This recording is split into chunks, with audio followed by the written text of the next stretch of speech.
Good evening, everybody. I'd like to call the meeting to order. If you'd all stand, pledge allegiance with me. I pledge allegiance to the flag of the United States of America and to the republic for which it stands, one nation, under God, indivisible, with liberty and justice for all. Thank you.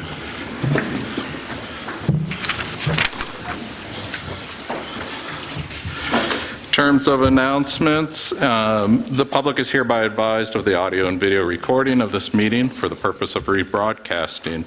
Also, there was an executive session of the board held in the high school prior to this work session on 11/15 for the purpose of discussing personnel matter involving a teacher and for the purposes of contract negotiation discussions regarding the Methacton Education Association, the Methacton Education Support Professionals Association, and the Teamsters.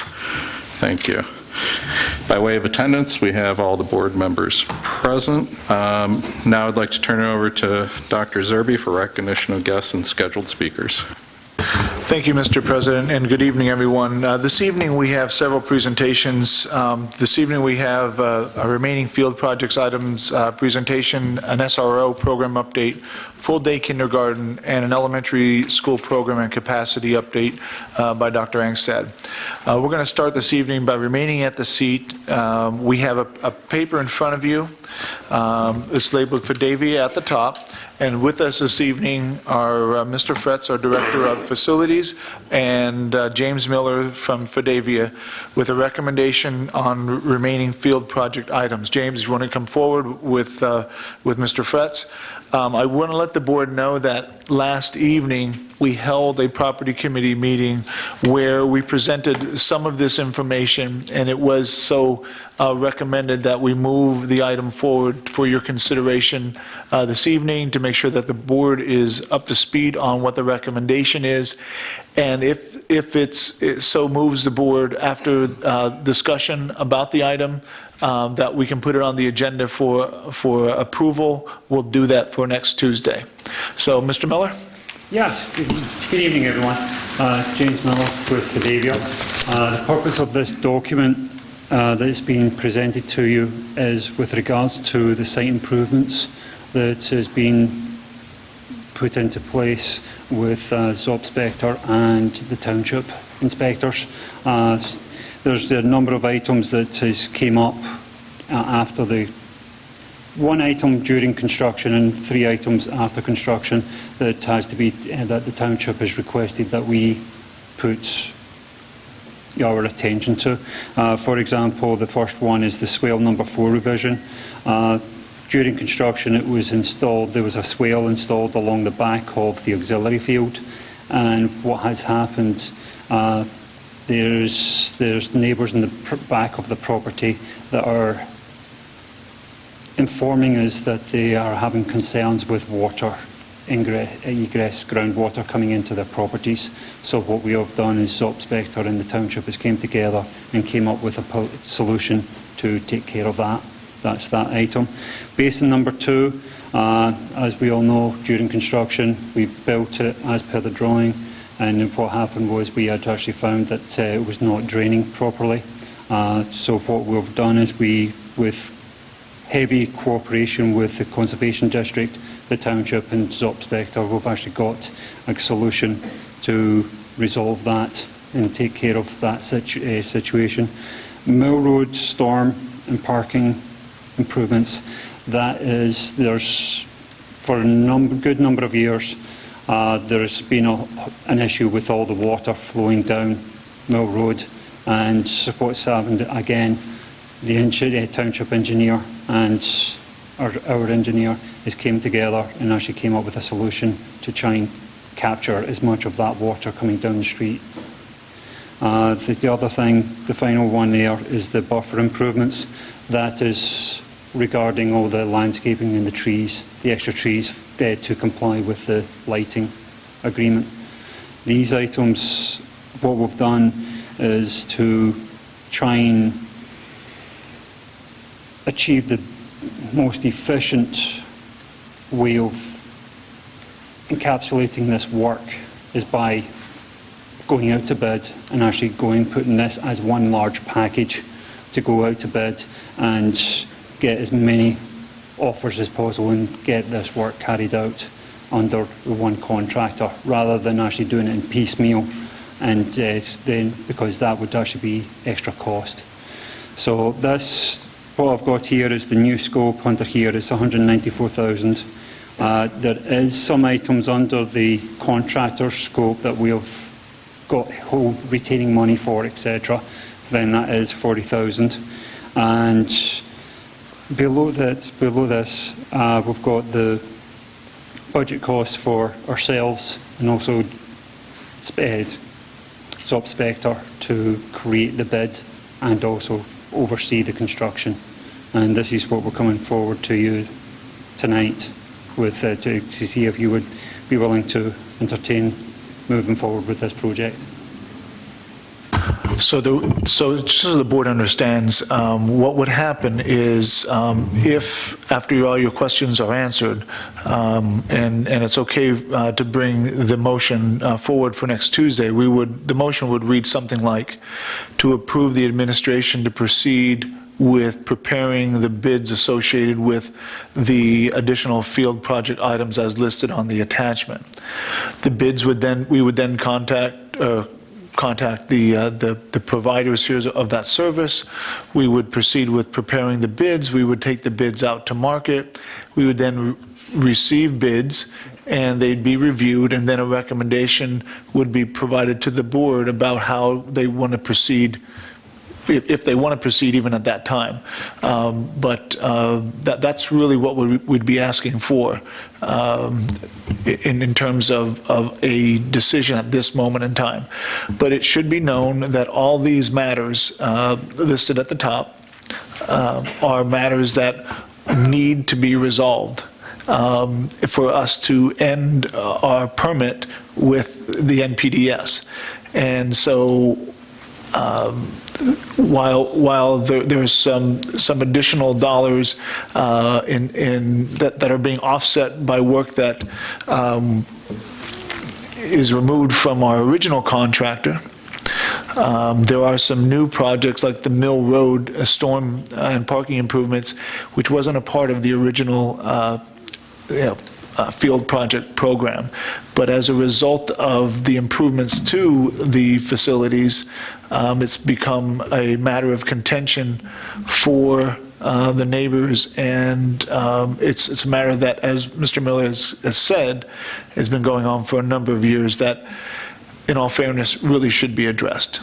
And so these are the estimates that we may be facing in terms of the dollars, and it looks like an estimated bid budget of about $193,000, just to make sure everybody knows what we're talking about. And that's, again, that's an estimate. Yes.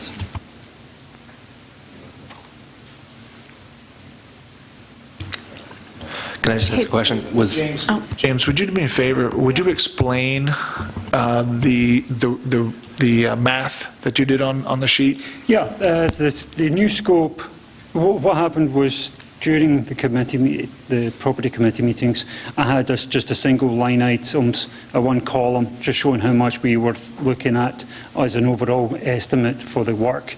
And the property committee requested that, was there any of these items incorporated within the contractor's scope of work?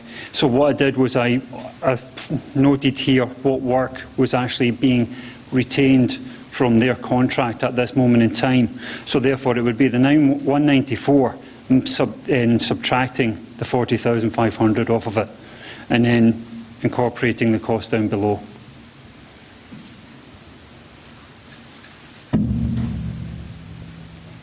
Are there any questions from members of the board?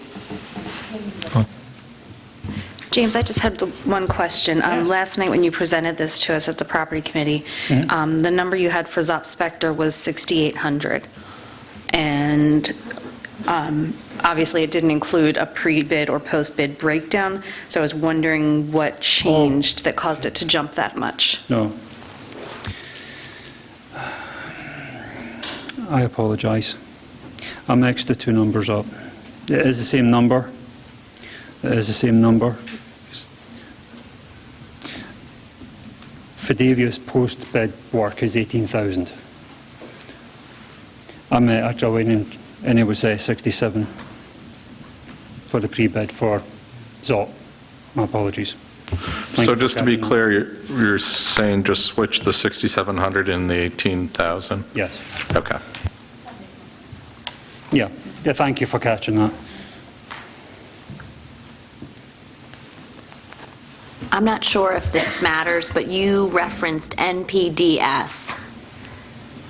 You did, somebody did. Yeah. What's that? That is the permit that's required by the Conservation District. And what happens is that is basically, you need to have that for allowing you to do any groundwork and being able to dig up any soils and actually creating ENS measures, which is erosion and soil control. And what happens is they will not release you until all the work is complete. And one of the items is the basin. And because that is not draining, he cannot release us from that, from the permit. So until that is taken care of, and then these other items are actually incorporated as well. So generally speaking, we had to apply for the permit, we had to put money up in escrow to complete the work, and therefore, if we can't get the permit released, we can't get our money back. And the parking improvements. What's happening here is down at the back of the baseball field, down at the junior varsity field, you've got the JV field, yeah. Yeah, that's why I wanted to just say that, junior varsity. You've got just a little stone lot there, nothing spectacular. What's happened is there's a portion of water shedding off of that baseball field, and what's happening is that's incorporating with the water that's going down Mill Road. So what we're doing is we're actually revising the parking area and actually regrading it, so that means the water actually goes into a storm inlet rather than going out onto the actual road. Okay. And James, I guess it should be pointed out, just in case people don't understand, both the Mill Road storm/parking improvements and the buffer improvements were not in the original scope, That is right? So the correct. township, especially on the Mill Road issue, has brought that to our attention and wants us to rectify that as almost an act of goodwill, I guess I would say. Let me just be specific, that is not accurate. Okay. The buffer improvements were part of the original land development plan. They do not include any additional work associated with the settlement agreement for the lights. That is a different matter, and that is addressed in the escrow that's been held with the township in the amount of about $30,000. So that does not include it in anything we're talking about here. I don't have a sheet, so I can't read from it. So the buffer improvements are part of the original land development plan. The Mill Road is not. Speaking of the township, I understand that due to Methacton School District's field improvements, these things occur. Does the township pay for anything to do with this?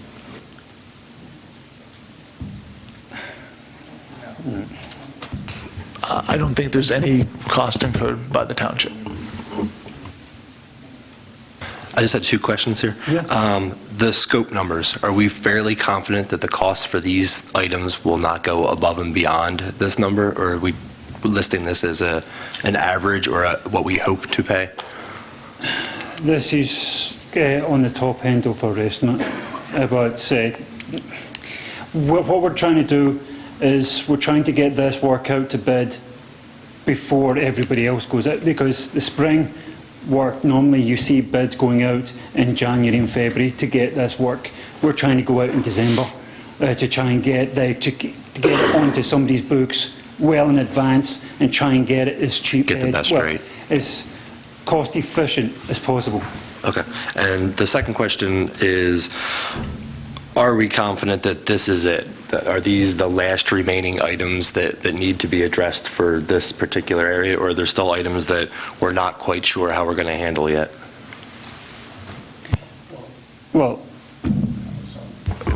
Can Could you ask the question one more time? I want to make sure I missed the beginning of it. The question is, we list, 4 things at the top here. We know that there's been outstanding items. My question is, are there any other outstanding items that are not being addressed besides these 4? With Township, these are the items that we are aware of. I think he's asking with the initial contractor as well. This will not resolve all matters that are outstanding with the original field improvement project. It will, however, address all matters related to stormwater management, and it will resolve what we believe to be some of the biggest issues associated with those things that are outstanding. The stormwater basin, just a year ago, the solution was estimated to be in the 700,000 range to fix it. So as Mr. Miller has suggested, with the cooperation, we've been able to move this to something that is more reasonable and that complies with the regulations. And I think that we're in a much better position than I felt we were a year ago with this. So that's just, it's anecdotal information, but it should be known that, to answer your question, it will not resolve all the outstanding issues related to the field project. As an example, the softball field. The softball field is a matter that was updated. We updated the property committee last night. We know that there is potential that the grass growth may not root to the level that is needed, and we're doing our best to address that. But other than that, there are several other matters. I'm just pointing that out as an example. We don't have to have a discussion about it. Any other questions? Yeah, Chris. James, just one question. The original scope, were the original supporting Fidevia and SCS involved in the original? Because what I see here is we have the original scope with the contractors, but I don't see that same logic with the consultants. This is a completely separate cost. We wanted to be as clean and clear as possible with these, and this is a completely separate cost with regards to the project with this portion of the work. This is costs. Were they supporting the swale in the original design? The installation of the swale was installed as per the plan. The swale was installed according to the drawings. So does that tell me that additional work that we're going to be doing to the swale? I don't think it was broken out that way in the original scope. Okay. Does that mean that retaining is actually not savings in that case? It is money that's being held against the contractor at this moment in time. Just so I understand, though, you're saying that they have constructed it as designed, and we're still withholding $6,500 related to this portion of it that they designed? Because of the fact that we've got issues with other items related to that swale. Mainly the biggest thing is the fact that there is very little, there's issues with the soil content, and there's issues with grass growth in that area. Okay. And that's the only reason why we're retaining that portion of money. It's not the design of the swale that the $6,500 are correct. Okay. It's just the installation in terms of the finishing off.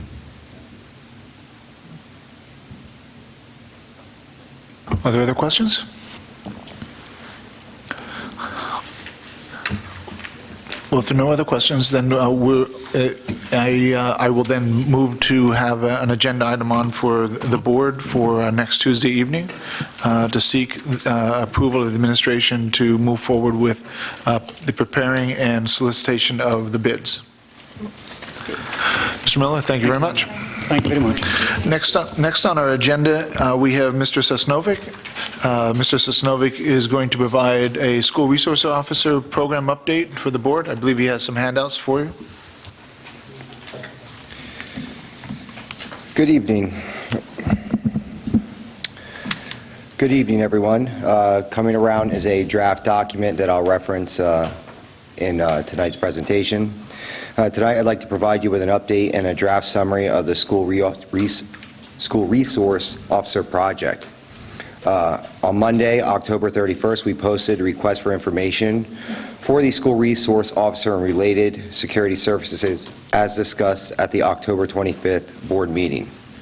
On November 11th at 4 p.m., the submission window closed with a total of 4 vendors submitting in response to the specifications defined in that RFI. We are currently reviewing each vendor submission and following up with their references. The document that I just provided you tonight is a draft summation of those submissions.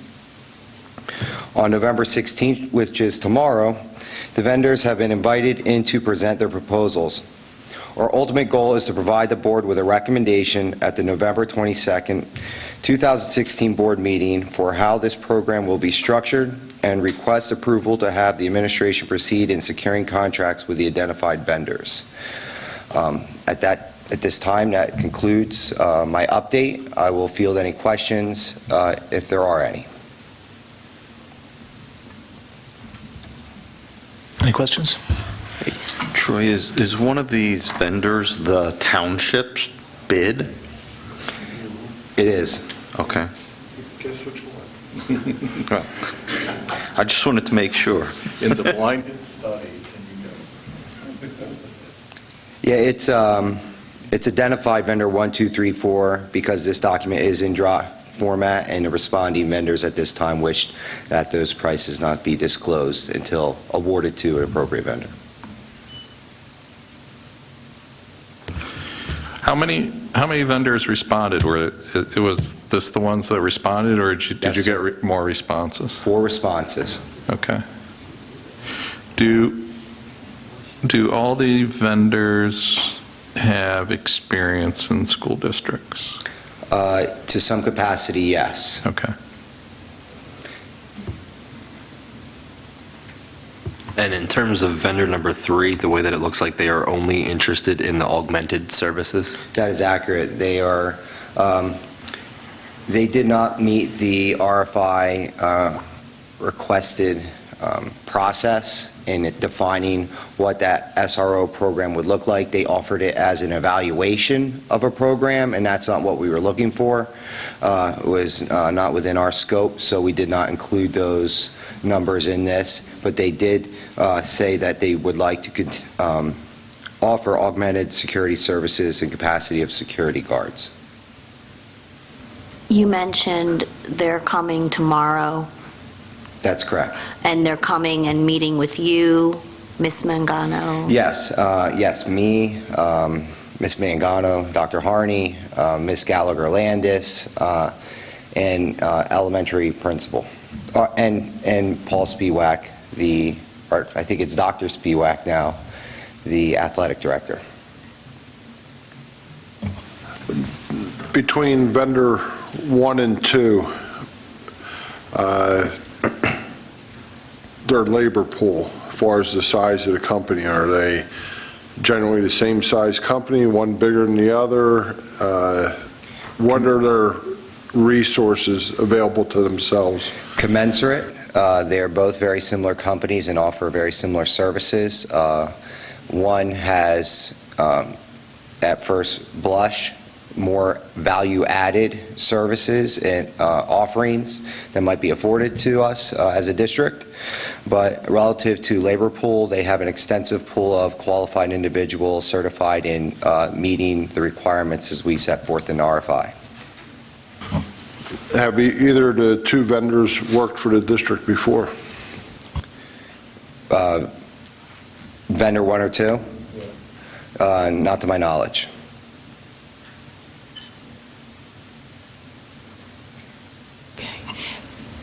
Did the RFI include some of the services that the current SROs provide, the classroom and guidance and things of that sort? Yes, it did. It actually included all the pieces that I presented on at the last board meeting, which included those elements that you just described. And the vehicle, it says vehicle for SRO full-time. Correct. For vendor 1 and 2, is that like a personal vehicle or like a company vehicle that is marked? Yeah, it would be a company vehicle that would be marked appropriately as the district so desires. For vendors 1 and 2, for instance, the SRO full-time for 190 days, is it going to be the same person, or is it going to rotate? That is what we requested, that we would, for program continuity and consistency, that it would be the same individual through that period of time. In the RFI, they also are to have at least 1 to 2 individuals on staff that meet the same qualifications in the event that that individual does take a vacation day or goes sick or something of that nature. Feels like the dating game, vendor 1, between vendor 1 and 2. Here they have listed overtime rate, and 1 submitted, 1 did not. That's correct. Do we foresee large numbers of overtime first off? Do we have a basic knowledge of how many hours that we're currently using? We do have, we have our pre-existing program, right? And we could look to that relative to any type of overtime requirements that we've needed in the past. But I think Dr. Snyder wants to say. So we listed in the RFI several events that occur at the high school that would normally require the SRO to attend, and that is different than maybe getting an augmented service to attend those things, because it's specific for our student body, and that SRO would have the best relationship with our student body and our staff, and their presence would be most appropriate versus having an augmented, or we'll call it a security guard type of service. So it was listed in there. While we don't calculate the hours, we know that there will be some overtime needed. So to clarify, I guess, would it be a common occurrence to have 5 to 10 hours a week of overtime, or would that be something that only if there was a special event? I mean, The latter in which you just described. Based on the current program, I feel it would be highly unlikely to see any type of average of 5 to 10 hours of overtime a week. It would only be for the special events that, like Dr. Zerbe described, homecoming, mini-thon, stuff like that.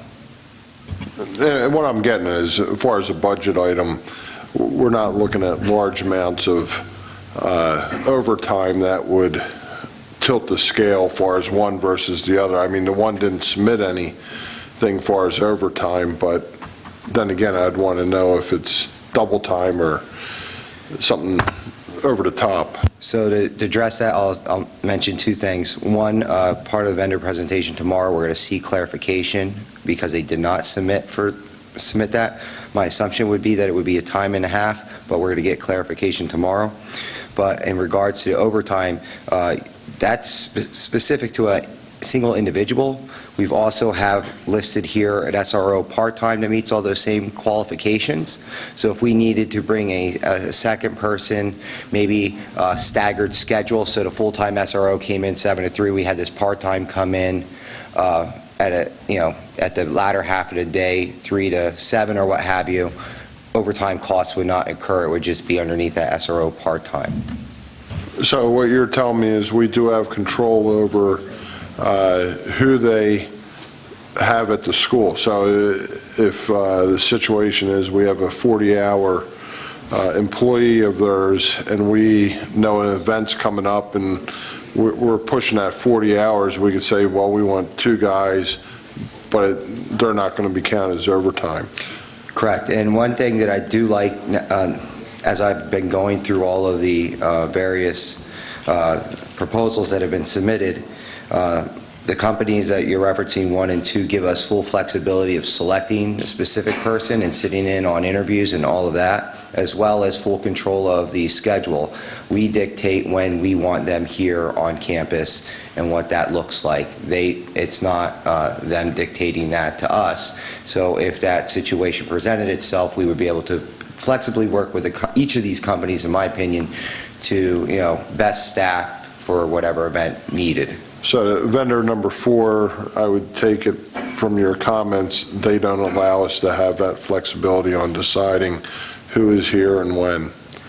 I'm not suggesting that at all. You were talking about vendor 1 and 2. Vendor 4 has also given us flexibility in terms of being able to staff various events and be a part of the decision process of who is placed for those services. Okay, thanks. Are there any other questions from members of the board? Yeah, I just have one real quick. With all 4 vendors here, do they have a local presence as far as a management office, or are they kind of, whether it's in Montgomery County or Berks County, or, are they local, are they sort of regional, or are these national firms that don't necessarily have local management offices? All of them do have a local management office in our neighboring, let's say, Bucks-Monco area. And I think there was a question that was asked whether they have school district experience, and the answer was yes.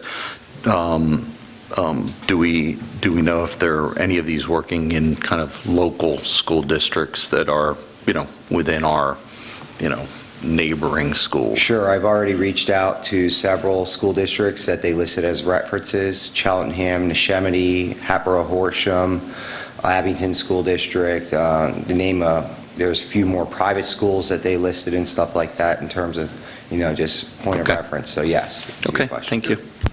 Can I? Any other questions? Yeah. Second? Go ahead, Brenda. What are you looking at as far as term of contract for each of these?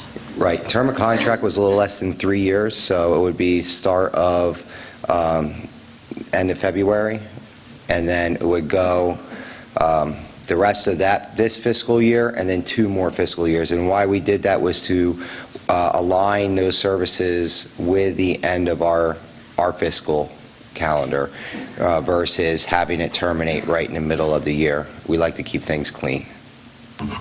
And of course, we have an out clause if necessary. Of course. Okay.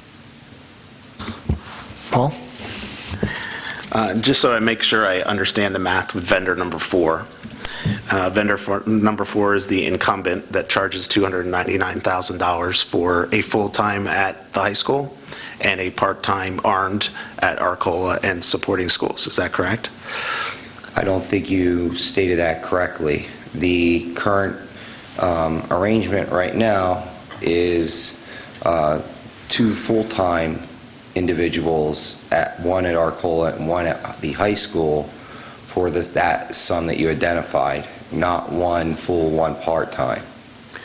Okay, yeah, thank you. But the Arcola is a 9-month employee, not a 12-month employee? Is that? They both work the student calendar days. The Correct. difference is one's paid 100% by the district, and one is paid 75. Yeah, okay. So if I understand this correctly, that for $150,000 for the part-time, the 190 days only, not the full-time employee, more or less, we're replacing, just trying to make sure I have myself grounded on this, we're replacing the Arcola SRO with one of these vendors, more or less. I'm not taking a position right now until we evaluate all of the various services and companies. But fair enough, Troy, but the amount is $150,000 plus $7,500 for insurance and vehicles and $1,000 for additional training. So the quote is $158,500, and we had a quote for $150,000, I thought, for the SRO at the high school. The proposal presented included the elements that are listed here. For the personnel alone was $150 for the high school, and then there were additional costs as indicated here. Okay. So this is the same quote.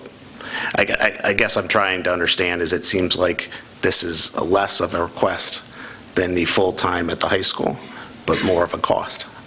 This is, less of a request. This is the proposal for one full-time individual at 190 days by vendor 4. Thank you. Thank you. Any other questions? If not, Mr. Sosnovic will continue the process, and we'll be back to you on Tuesday with a recommendation. Thank you very much. Next on the agenda, we have Dr. Katona. Dr. Katona is coming forward this evening to give you a summary recommendation on full-day kindergarten. Dr. Katona?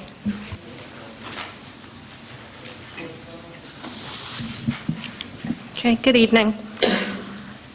You have in front of you just a sort of a note paper about some of the key pieces that we've been discussing regarding full-day kindergarten. This information is not meant to be a complete representation of everything that would be involved with full-day programming. At this point of the discussions about consolidation, however, the administration thought it would be pertinent to bring to the board the highest costs of the implementation of full-day kindergarten, which revolves obviously around teacher cost. So just again, as a reminder, some of the background in examining full-day, we were prompted in part by the strategic plan to look at the whole child concept, which includes social and emotional supports and well-developed transitions. And full-day kindergarten gives us an opportunity for that. We look at the way the extended amount of time contributes to impacts of the areas such as development of skills that support social competence, creative problem solving, self-directed inquiry-based activities, and mastering reading and math skills to best prepare students for future academic success. We looked at different research, many of those items which were included on the PowerPoint back in September, but we are especially interested in some of the research that talks about decreasing the need for retention due to maturation and benefits for closing the achievement gap for students from lower socioeconomic status. And this is a particular aspect of the research that's very critical when talking about student achievement and equity. Current trends also have had us looking at full day. Across Pennsylvania, as of 3 years ago, 90% of districts were offering full-day kindergarten in some form within their districts. By next year, 13 of our 22 Montgomery County school districts, public schools, will be running full-day programs for all of their students. And so we came to look at what would our costs be then if we, need to consider in the end, what are we looking at here with the numbers? So currently, based on our October 1st enrollment, it showed 270 kindergarten students, for which we are running 13 classes using 6.5 teachers.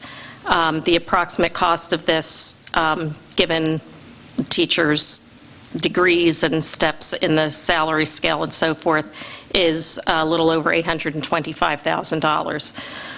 Full-day programming for 325 students, and just that you know, I arrived at the 325 students. We looked at the average of the Milone and McBroom projections for the next 3 years for first grade, figuring that we know that we always see an increase in our first grade students as we go on, and so by offering full day, we would likely see an increase in those numbers. We would require 15 classes if we had 22 students per class, so that would then be 15 teachers, and that would increase from 6.5 teachers, it would increase another 8.5 teaching positions. And the cost for those 8.5 teaching positions, looking at salaries, not necessarily that would be equal to the salaries of the teachers currently in their positions. The approximate cost would be an additional $713,000. And so you would look at those two costs together for the full picture. The additional costs would be reduced in part by savings related to eliminating half-day kindergarten runs, which we currently do, as well as additional subsidies for implementing the full-day program. It is the administration's recommendation that we continue to look at full day as part of the decision-making process in consolidation. And if we were to move forward with this recommendation, we would then consider other aspects related to full day, such as obviously meeting with parents, looking at scheduling, curriculum, professional development, and some of those other pieces at that point. So tonight, this was just meant to be an opportunity to get a number in front of you for consideration. Are there any questions for Dr. Katona? I had a question about the subsidies. Are we talking Title I money, possibly special education, because there might be more? What do those subsidies mean exactly? My understanding, not my area, but my understanding is, from what I have read, when you go to full-day programming, that you get a certain percentage. I don't know exactly what that is, but that you would also get a certain percentage for the costs that would go toward that full day. From the state? Yes. Just two quick questions, you may not have the answer. Under current trends where you say some form, what does that mean? Okay, so full day, all out full day. It could be full day for, in particular schools where they might have a very high number of low socioeconomic status students, special populations that they feel would really need that extra time. It could be, I've seen some districts where they did, a study of all of their schools, and they said, well, we can do full day in these schools, but we can't do full day in these schools. Some things where if a child needs just additional time during the day, they let the child stay. So some different ways of implementing like that. Okay, and then under the additional benefits, did we have any idea or estimate what the elimination of the half-day bus runs might yield? It's around $166,000. For the bus runs? Okay, thank you. Just had one quick question with the current trends. 90% across Pennsylvania, but it seems significantly lower in Montgomery County. Were you able to figure out, why Montgomery County isn't quite near there? I mean, you're averaging, 60%-ish? I don't know. I don't have an answer for that, except, perhaps in suburban districts, it's not as common, although I have noticed over the last couple of years that there are many suburban districts, I would say, with similar look to Methacton, that have studied and decided to go forward with implementing full day. So I think it just hasn't caught up yet. I wanted to ask you about the numbers, because it seems that the cost of the teachers that you have now is much higher on a per-person basis than the proposed teachers. So are you, why is that? The proposed teachers would be new hires, and we estimate those at typically bachelor's plus 15. And and we would likely, I believe we have several senior teachers in the list. When I say senior, I mean that they're higher on the salary scale. So that's how it's just reflected. To give you an actual, that's an actual number. The 713 is, again, approximate based on who we would hire. We might have an opportunity to hire experienced kindergarten teachers that would fall into bachelor's plus 15. We might not, get the same experience. So this is what we typically estimate when we talk about replacements, and it's the number we typically use. Brenda just made me think of another question. In terms of, I don't know what the trends are, would there be a plethora of existing teachers who are like, ooh, I want to go teach kindergarten?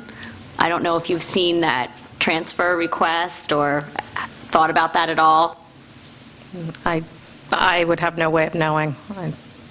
Yep, and if that happens, generally speaking, we would have to replace those positions, and Mr. Harney would be really busy, or Dr. Harney would be really busy. But generally speaking, regardless of who takes the positions, it's likely going to contribute to about $700-some thousand to the budget. Other questions? Kim? I had a couple questions. So when you're discussing the other districts and how they use some form of full-day kindergarten, would your recommendation, or is it the committee's recommendation, that we pursue this as an all-or-nothing endeavor? Or do you think that there would be some benefit into looking into more of a hybrid approach at Methacton? When I presented this to the Education Committee, I did identify a few different potential options that we could look at, and the committee felt strongly that this should be something for everyone. And then when you were talking about the subsidies, it was already discussed a little bit. Who would know about the subsidies, what they are, and where the funding for those comes from? I know, for example, Title I money is not necessarily a guarantee from one year to the next in some areas and some programs. So we had some new Title I positions that were filled this year that are not going to be renewed next year. So Can we just get that clarified in the next update? yeah, so that we know Yeah. whether or We can not we're looking clarify at that, sure. subsidies that are only for a short period of time. And I think that's all I have for now. Thank you. Mr. Roth? Well, since no one else asked, I will. How are we going to pay for it?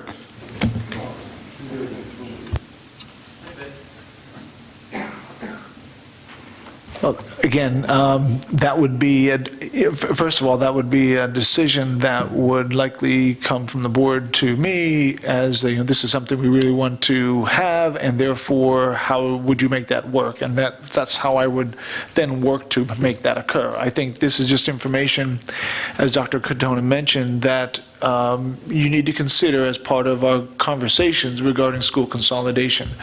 The only reason we're saying that is, while we think that full-day kindergarten is helpful for our students, it is not without its own challenge in terms of its cost. And it's certainly, if the board makes decisions associated with school consolidation that limits its ability to implement full-day kindergarten, you may be you may not want to do that, and that's all we're recommending. So that as we go through the process, the scenarios come before you from Milo and Broom, and you consider all the facts and the information. And I think this gives us the basis for the number of classrooms that we would need, and it gives us the basis for what the potential cost would be. It doesn't suggest that we need to make a decision on it tomorrow, today, or any time in the very near future. But if you happen to make a decision to close a building, you may not have the opportunity to afford full-day kindergarten, even if you could budget it, because you may not have the space per se. So those are just things you want to consider as we go through the process. I also had one last question. So based on the current half-day programming for 270 students, and then you're saying that the full-day programming would be for 325, average of 3-year projection for first grade from Malone and McBoom. So you're only saying 55 more students would come into the district? Is that what you're saying? It's not so different than what we have now going from kindergarten to first grade. So you don't think that more privately educated kindergartens students will come in here? If, with a full-day program, and Yeah. it's possible. I don't have the data, currently on how many students who are currently attending full-day private kindergarten then come here in first Well, grade. So I don't know for sure. I would look at your bus runs now and find out how many kindergarten kids were busing to private kindergartens right now, because that's what we did when my kids were in the district. We sent them to a full-day kindergarten. So if we can have that idea, and if it is near this 55, okay, well then that's an accurate number, but what if it's double that? So that's what I'm saying is that's another source of looking at it that is hard facts that you could probably bank on if somebody's going to, sending them to a private kindergarten somewhere, in wherever, Souderton or whoever. I think that's where I would assume that that's where many of our students do come from in first grade, that they have been at private kindergarten and then they come in here in first grade. Right. So I would think that they would be in those projection numbers. Okay. I would caution, though, that the bus run numbers might not yield exactly what you're looking for, only because there are a good number of private full-day kindergarten students who are driven to school because it's at a daycare center that the parents are already using for daycare for other children. Any other questions on full-day kindergarten for Dr. Katona? Sure. One is, start with the easy stuff, getting a number for the bus savings, what that looks like. Also, 166. And then, looking at your numbers here, currently, you're saying we have 270 students with 6.5 teachers, which comes out to 41.5 students per teacher. Now, if we go to 325, you have saying with 15 teachers, which brings it down to 21.66 students per teacher. They're teaching. So do morning and afternoon. So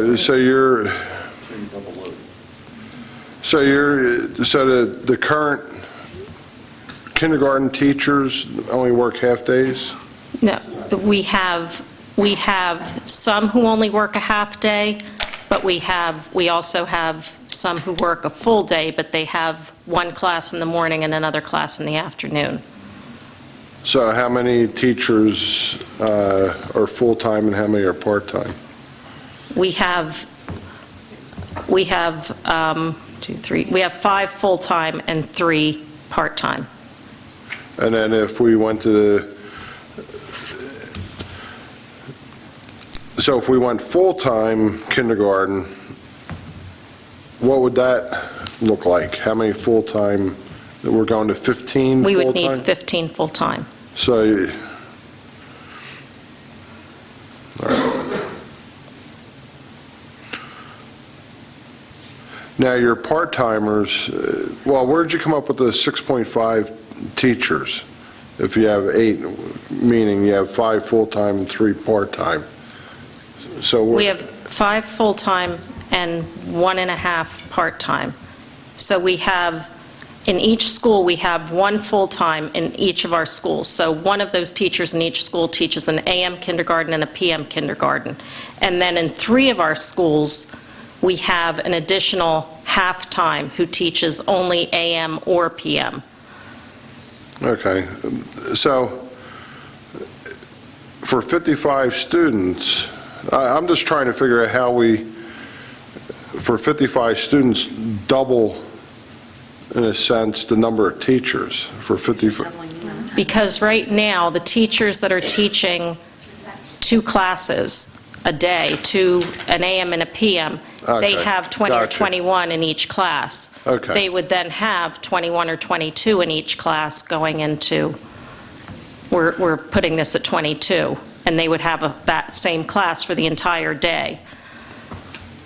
So somebody else would your have to take over that So other your group. full-time teachers has a kindergarten AM, kindergarten PM? Yes. Okay. And so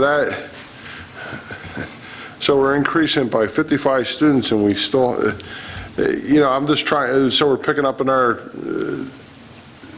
10 teachers.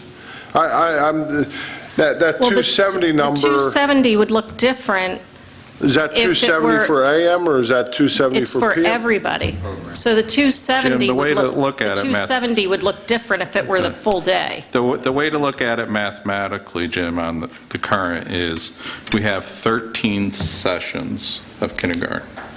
So we got 5 teachers teaching 2 sessions and then 3 part-time teaching 1 session.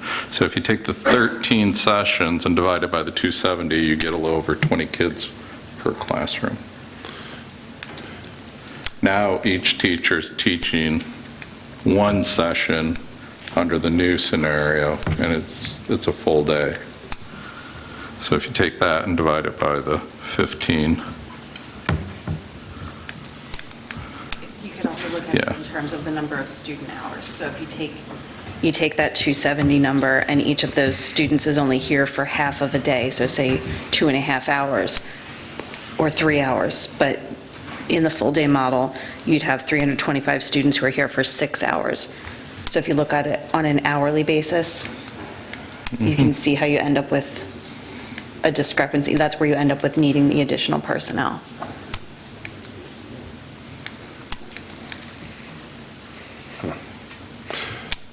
Yeah, there's still,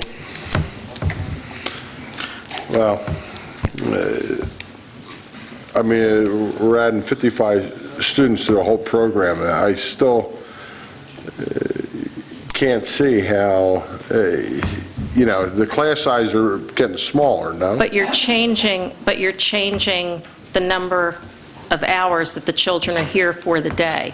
if you do the math, we actually add about 3/4 of a student to each classroom under the new scenario.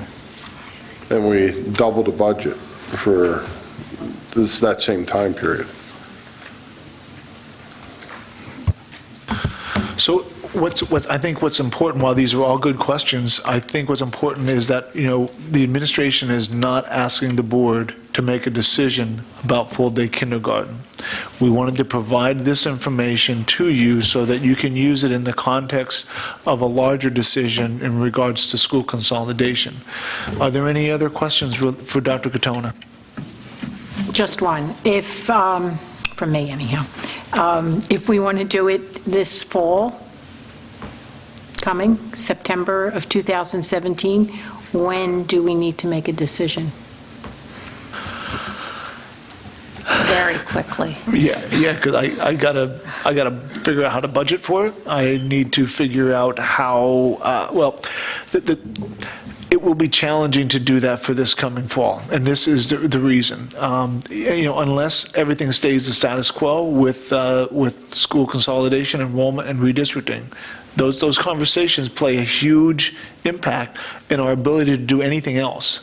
Because we certainly don't, if a decision comes that we need to do something other than what we're doing today, putting too many balls in the air might not be the best avenue for us to proceed. So my recommendation would be that we use this information again as part of our consideration and either use that information to project forward in the future that if full-day kindergarten was something that we needed to institute, it allows me to plan almost a year in advance budgetarily to figure out how to get that done.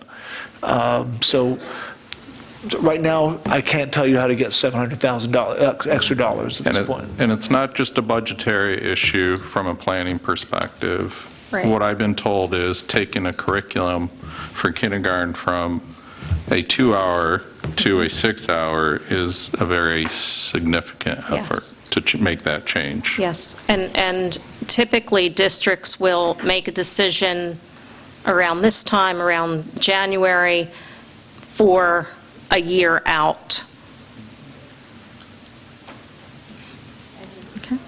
Any other questions? If not, thank you, Dr. Katona, we Can I appreciate just- it. Oh, I'm sorry, there is. No, I'm just wondering, when could we find out more information about the subsidies in terms of what they look like? How long would it take to get that information? We can provide that in a Friday memo Okay. for the board. Thank you. Thank you. Now, next on the agenda, we have Dr. Angstad. Dr. Angstad is going to be presenting and will be showing some things onto the screen. So if it would be to the board's pleasure, we'd like you to take the seats in the front row. Dr. Angstad will do her presentation. We'll ask you to come back to your seats, and then we'll have a dialogue and discussion. Thank you.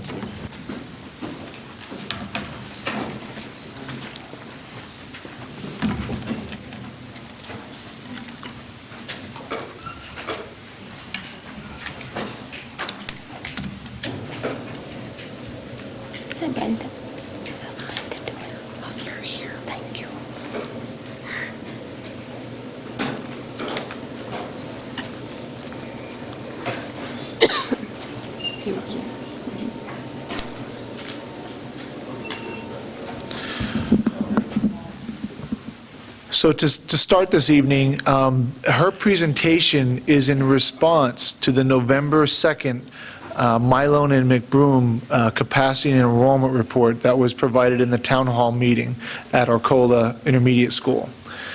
As you recall, the board asked us to do some verifications of the capacity, and in doing so, we also have a structure regarding our K-4 programming that Dr. Angstad will review with you here this evening. Dr. Angstad? Thank you. Good evening. In order to provide the information that was requested, the elementary principals and several central office administrators worked together to review the district's elementary school programs. And we did this not only to look at the programs we're currently providing and we want to keep in place, but also to determine the space needed to implement those programs, services, and supports. The review consisted of the following. The first thing we did was identify the special education programs, pupil services, and other regular education supports provided in our elementary schools. This is in addition to regular education classes. The next thing we did was determine the required or most appropriate space to deliver the supports and services identified. We then verified the total number of the homeroom eligible spaces available in each building, and this was based on making sure that the number that Mylone and McBroom had stated in their report was accurate. We then began counting the total number of small group and office spaces available in each of the school buildings. Mylone and McBroom focused more on the homeroom eligible spaces. We wanted to make sure we had a total count of all available spaces. And then we calculated the total number of spaces needed to effectively implement our existing programs, services, and supports based on Chapter 14 regulations, which I'll speak to in a few minutes, as well as best practices. So there's a difference between special education classroom requirements and pupil services and related services. Chapter 14 regulations apply to special education, and in the law it says that each special education classroom needs to adhere to the following. They must be maintained as close as appropriate to the ebb and flow of usual school activities. What that means is that they can't be located in a basement, they can't be in a modular classroom unless other regular education classrooms are in modulars. They need to be located where noise will not interfere with instruction, and that doesn't mean noise from other students. It's talking about noise from, the janitor, the custodial closets, the blowers, fans, other mechanical things. It needs to be located only in space that's designated for the purpose of instruction.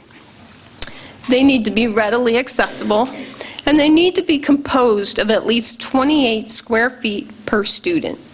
These are the laws we must adhere to for any of our special education classrooms, and I will provide you with more information in a few minutes. Pupil services and regular education supports adhere to what are called best practices. The best way to provide these services and make sure that the students are getting what they need. Other dedicated spaces, it should be noted that the current spaces used for library, gym, and lunch remained the same. And Mylone and McBroom did not include those spaces in any of their calculations. And that art, music, and computer lab were accounted for in our review that we conducted.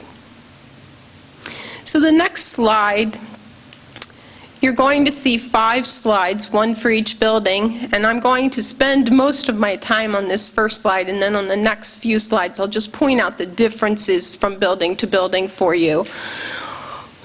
what the committee looked at, or the team looked at, was what are the types of supports that we have? What do our educational programs look like in our elementary schools? We also looked at what type of classrooms do those supports need to be in.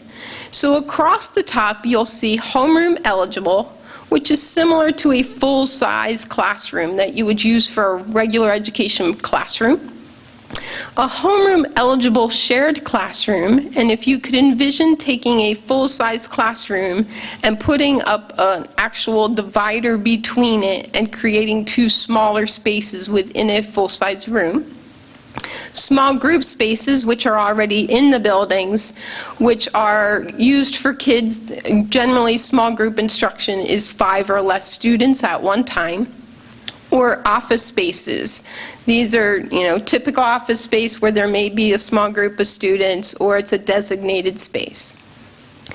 What we did then is, when we met, each building principal worked with us to look at their programs and say, in this particular building, here's what the spaces could or should look like. So at Arrowhead, I'll walk you through what this looks like, and then I'll point out the differences. We would need to have 18 homeroom eligible classrooms for 4 sections of each 5 grade levels, which is the 18. Currently, there is a K2 learning support classroom and a 3-4 learning support classroom. And then when we looked at ESL support at Arrowhead, they only had 3 small spaces available, so they felt that it was important to give ESL a homeroom eligible sized classroom.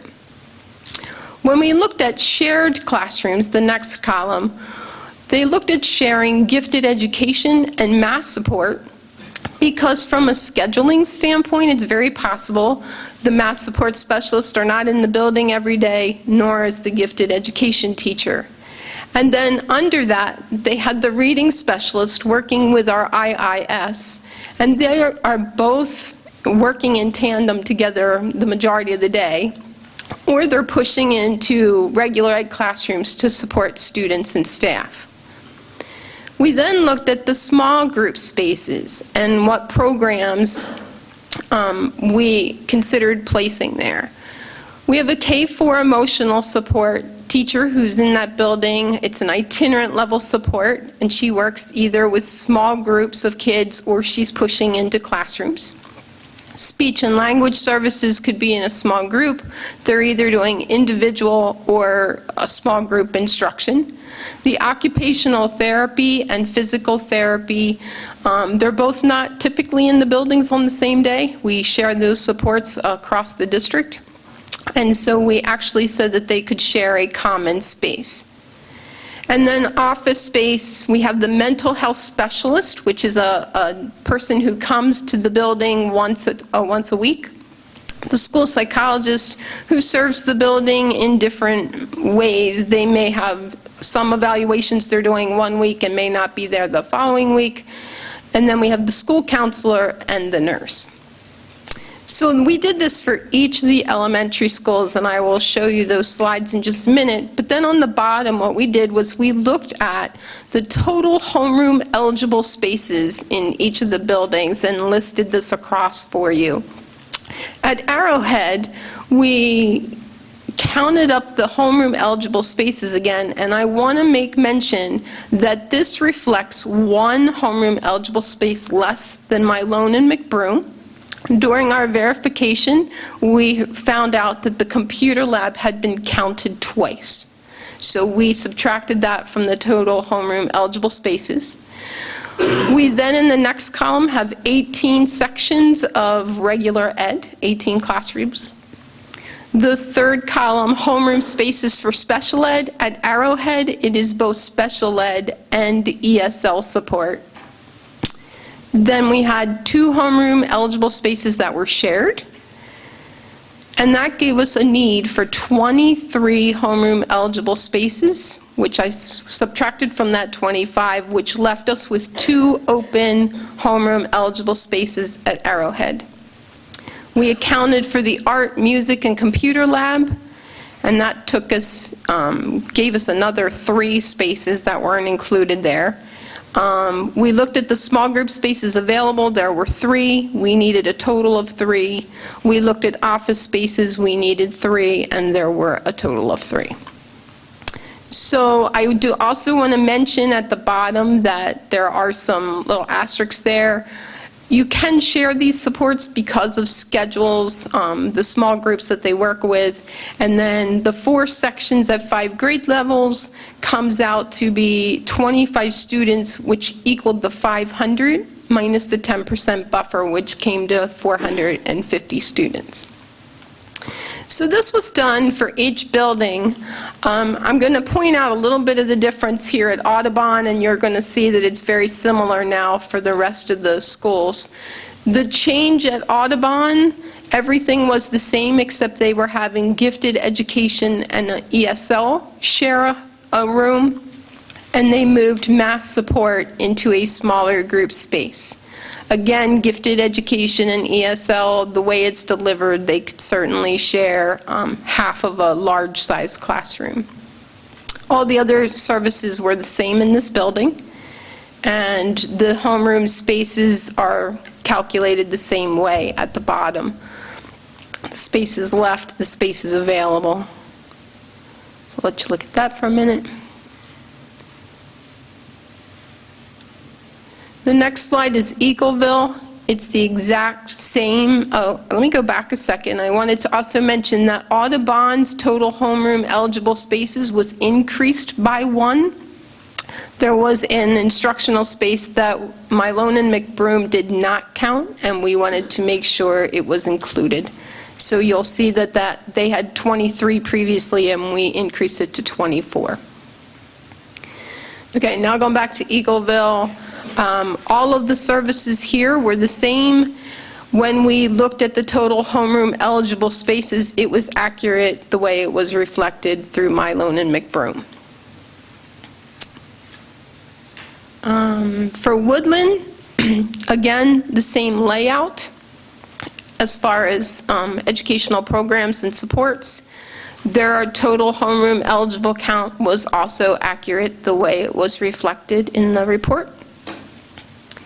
And then the last school is Worcester. The only change at Worcester is that they have 3 learning support classrooms that we needed to allocate space for. So that was included, and their total homeroom eligible spaces decreased by 1.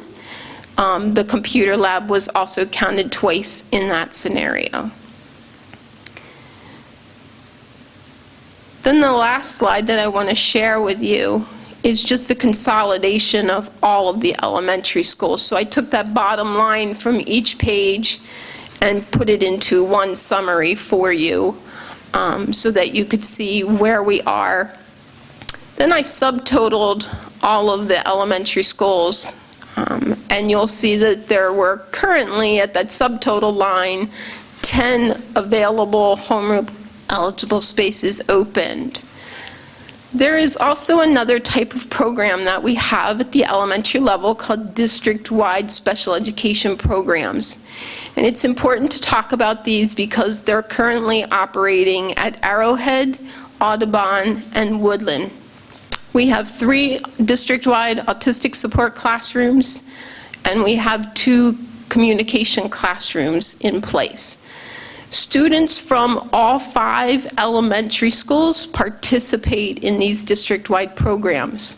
So we need to make sure that we continue that programs and supports for our students, but those programs could move to another building if we needed to do that in the future. But we don't want to lose sight of that space that we need for those programs. So that's what we've listed there. I will share with you that all of this information was provided to Mylone and McBroom so they could use this to develop their scenarios, and that this presentation will be posted to the website tomorrow so that it's available to the community. And that's it.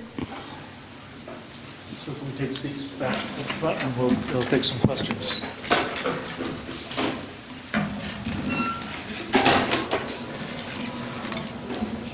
Oh, lights.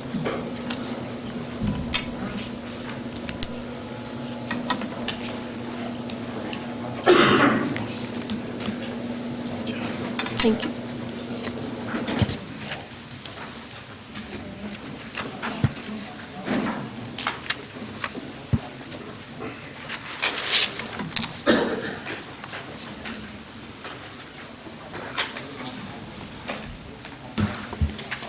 Questions from members of the board regarding the presentation or any other information associated with Dr. Engsted's comments? Just had one quick one. Did you say the computer labs are counted as eligible spaces or are not? No. Originally, when the principals provided the counts to Mylone and McBroom, they counted their computer lab as a homeroom eligible space. And it was also counted in that column, art, music, and computer lab. So it got counted twice, so we needed to subtract that out when we did the verifications. Okay, so the total eligible spaces then in the district are 122. That includes Not the computer labs. No, accurate. that is not accurate. Well, that's what I'm trying to find out. Yes, they're So- homeroom eligible spaces excluding art, music, and the computer lab. How many computer labs do we have? One in each building. One in each one. I thought we had talked about also the future use of those computer labs, because I know that we're moving into different ways of technology. So I'm not saying that they're all going to be going, being closed down anytime soon, but I know we have talked about the future use of those computer labs as possibly being used as classroom space, as homeroom, in this case, eligible spaces. So if that's the case, you could conceivably have one of those added into every elementary school. That's correct. But at present, we kept them the way that Mylone and McBroom had them. All right, yeah, to compare apples with apples. But I think that needs to be mentioned here because we have talked about that in the past. And, for a couple of years now, I think, so. It's important that you did mention that, but we wanted to make sure that we were showing you how our existing program is fitting into that. An existing program today includes a computer lab. It doesn't mean that we can't change things, and we've talked about a lot of different options, computer lab being one, how we utilize the library, how we utilize maybe other spaces. Correct. In fact, there are other spaces that Yes. could be considered in each of the buildings if we were to. I don't know if Dr. Ang said if you want to talk about that. Yes. So the other place that's available, the other space that was not calculated is at Woodland. They have 2 large group instructional areas that could actually be divided into 4 sections if we needed to do that. Mylone and McBroom did not include that in any of their total counts, but there are 2 large instructional spaces, large group instruction spots at Woodland.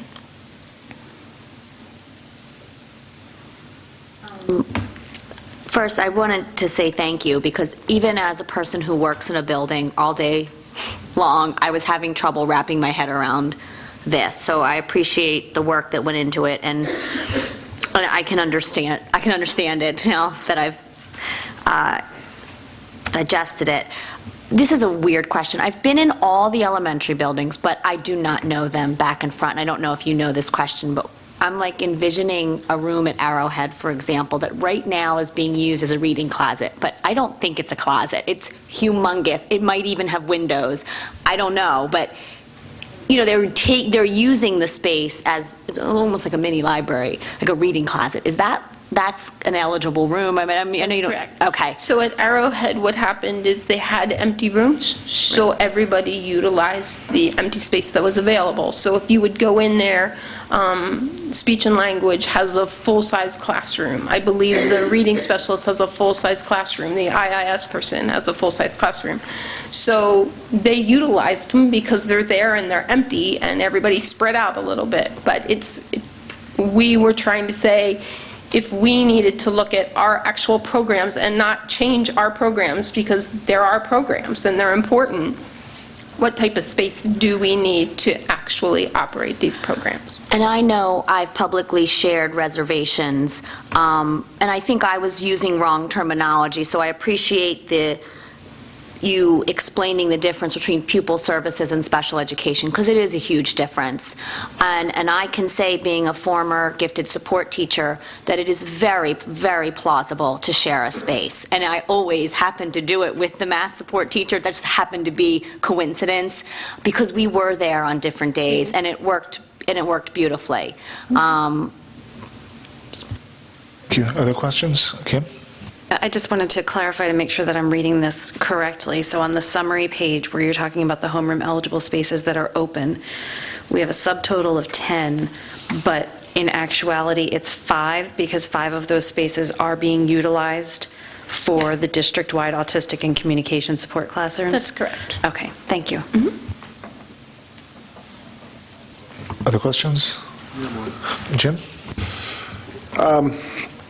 The classrooms, the physical classroom, how many square feet were the classrooms? Do you have like a small size, medium size, large size, and what are the what's the average square footage of a physical classroom? So I don't know that off the top of my head. What they looked at is making sure the classrooms that they counted as homeroom eligible classrooms were of similar size that you would use for a regular education classroom. And that are being used now for that purpose. Correct, or for special education classrooms. Yeah, when you mentioned here 28 square feet per student, and I was just wondering, how are our classrooms sized for the amount of students? So in other words, if you have 25 students in there, is that classroom size that you can't put more than 25, or are we over the limit with having 25 in that classroom? So my question Well, is... this law applies to special education classrooms. Okay, now, if it was just a regular student classroom, what is the square footage required for a regular student? I'm not sure. I'm sorry, there is no PDE regulation associated with that.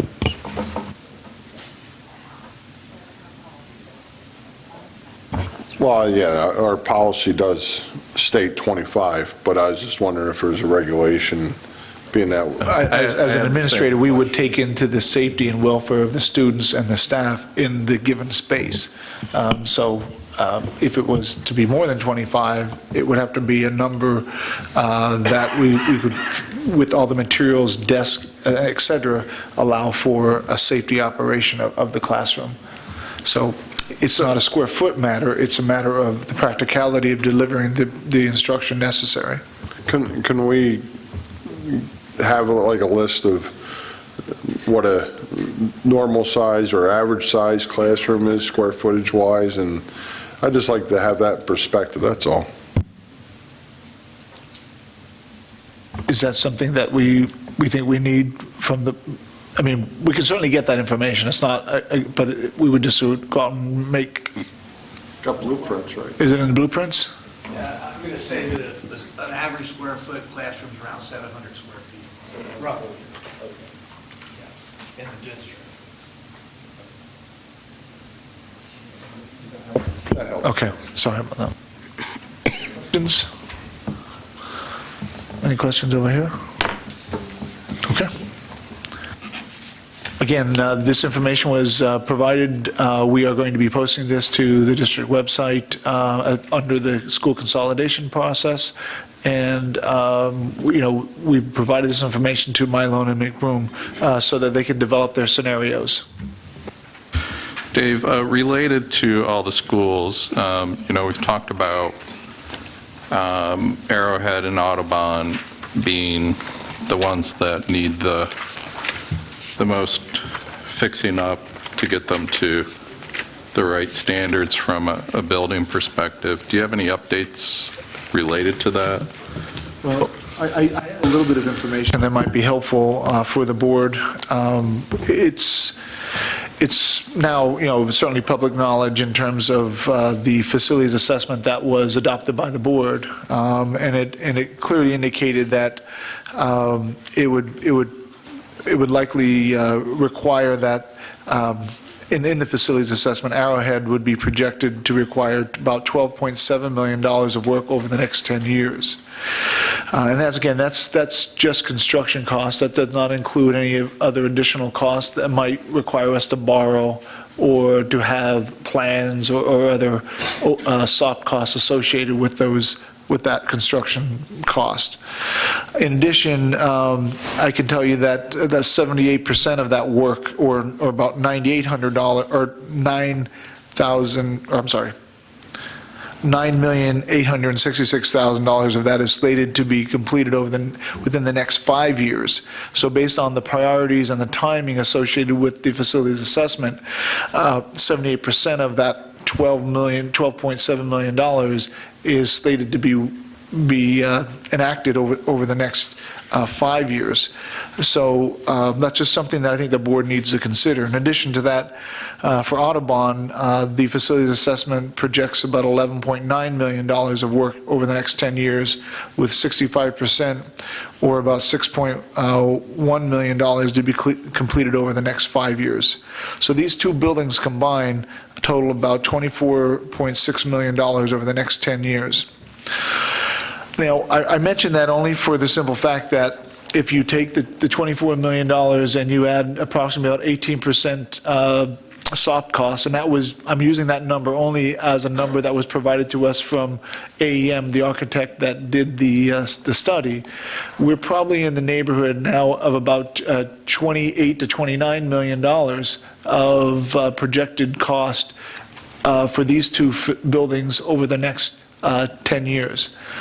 I thought it was important that the board also consider, those types of investments in the long term, because that 29 per se $29 million really keeps the buildings as they exist maintained in their current form.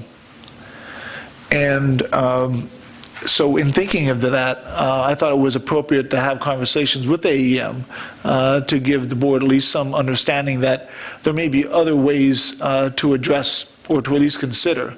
And the going rate for new construction of a building is approximately about I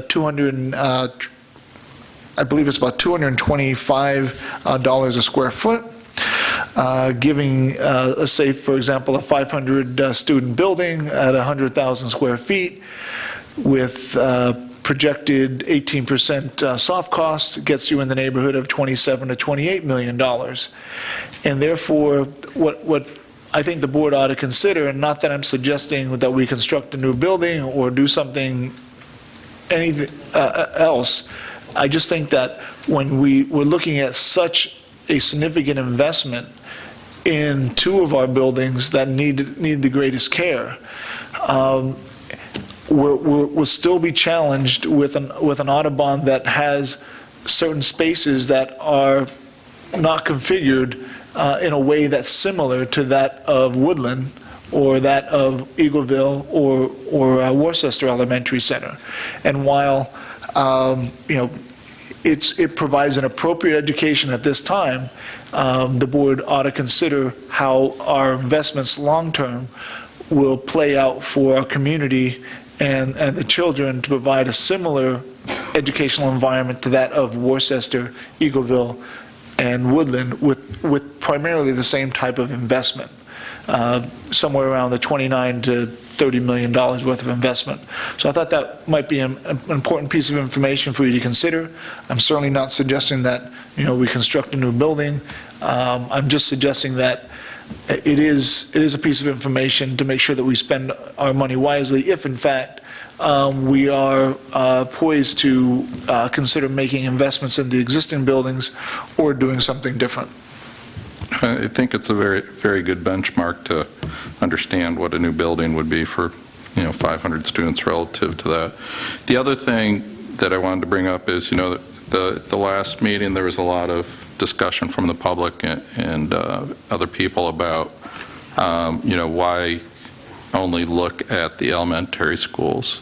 So, having thought through that a bit, it seems to me, while we have M&M up to their elbows in our district, looking at all the numbers, why not throw in a different scenario that, goes across all the buildings, just to see what that looks like, and either bring that forward as a viable option for a decision process, or point out that that's just totally unrealistic based on the data.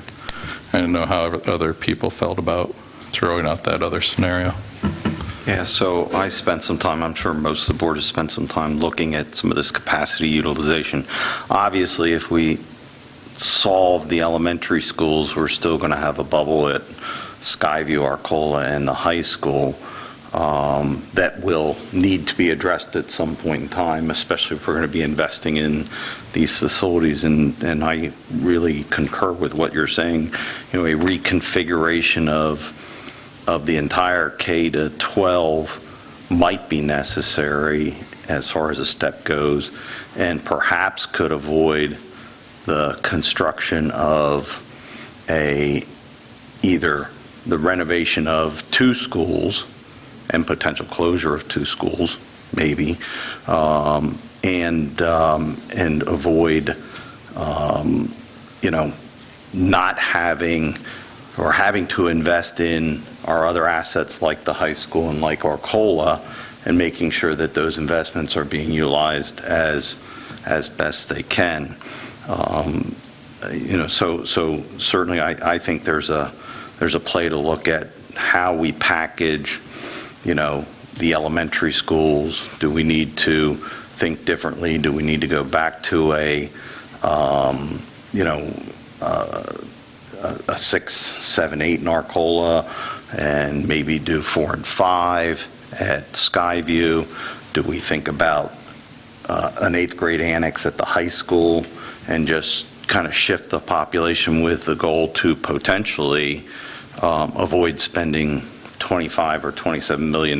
You might have to spend some percentage of that to prepare some of the other schools to accept different students and do some reconfiguration. Obviously, at one point in time, we had a different packaging of grades across the whole spectrum, except for the high school, I guess.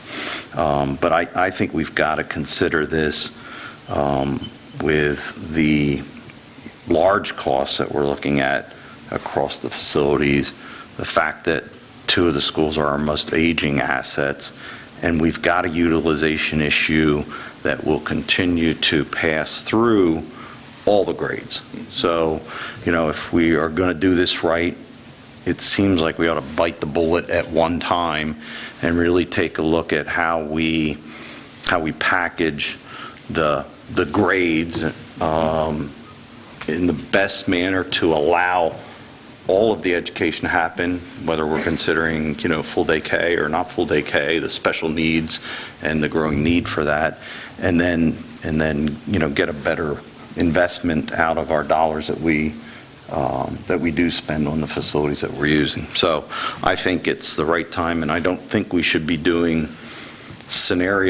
redistricting scenarios until we go through that exercise. Okay. Anybody have any other comments on? And to that end, I think that we can also look at the Farina Center, because I know that that's one of our higher price tag facilities. It's in need of a lot of work and updating, and if we do have this excess space, then maybe that's another way that we can look at other ways of locating our administrative offices.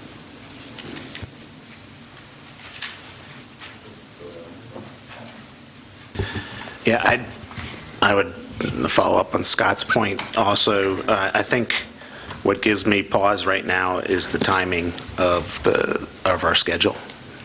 There is a lot to absorb, and if we are continuing to strive for a good January date, I understand there's good for putting it. There's just not enough time to vet this out in a process that is good for all of us from making a decision process. So I absolutely understand the community, and we need to make a decision in this school year, I think, on where we're headed. But I see no way possible that this being decided in January or early February. My goal for this year is to make the best decision. And with the project timeline and we've updated that a little bit, Dr. Zerbe has. It gives us a date to try to strive for. If we need to move those dates, we'll move them in order to make the best decision. But, the idea behind the timeline is to try to point out the task and keep it moving along. But if the dates need to move, then to make the best decision, then we'll do that. I guess, Chris, I would say it definitely needs to continue to move on. I don't think anybody's trying to stall or four-corner this, to be honest. But the reality is, I don't think there's any possible way that we can make the decision in January, late or early February. So I would suggest that we back off of that timeline at this particular point in time, because we know it now. At least I know it now. Yeah, and in line with Paul's thinking, that's what I was kind of going after too. I said, given the new changes and the ideas that are being floated about, there's no way that the timeline can be kept. I mean, it's not possible. One of the other things too is we have to look at some of the work that we've already done and the money the board's already spent. And when you're looking at Skyview as a possible source of hosting some, the fourth grades, we ran into elementary problems that were unique to the elementary schools that Skyview was not built to handle. So when you're doing that, there was extensive renovations that would have had to been done to Skyview. For instance, adding an appropriate gym, cafeteria, I believe was an issue. There was something else that I can't remember. Playground equipment, proper playground equipment to handle the recesses. And also moving the sixth graders back into Arcola was generally frowned upon as well. Now, given your capacity issues and all that going through the district-wide, we already did that as well, too, I believe. We covered some of that with the Thompson report. I think we looked at some of those things. So looking at some of that data that was done, it's definitely healthy to go and revisit all that. I just don't want to get bogged down and re-going over all this stuff that we've already gone through. I know I understand you guys were not on the board when this was going through, and I was, and Jim was, but it's going to prolong a process that's already going to be prolonged, okay? So let's look at some of the information that we've already collected and that we've already paid for and see if it's viable. Maybe there's flaws in it, Maybe we can look at it and see this, hey, well, wait a minute, we didn't think about this. That's fine as well. And also as the idea of new construction too, that has to be weighed on very carefully, because when we're thinking about, the capacity of a building, we're deciding on what can that capacity be? I mean, Dr. Zerbe gave us a 500-student building. Well, maybe that's not big enough for this elementary to handle possible growth in the future. So, you have to look at all this. So this all leading down to the point of, to Paul's point, that the timeline will most likely have to be adjusted, and I think for valid reasons too. So, thanks. Yeah, the timeline will continue to be updated as we see.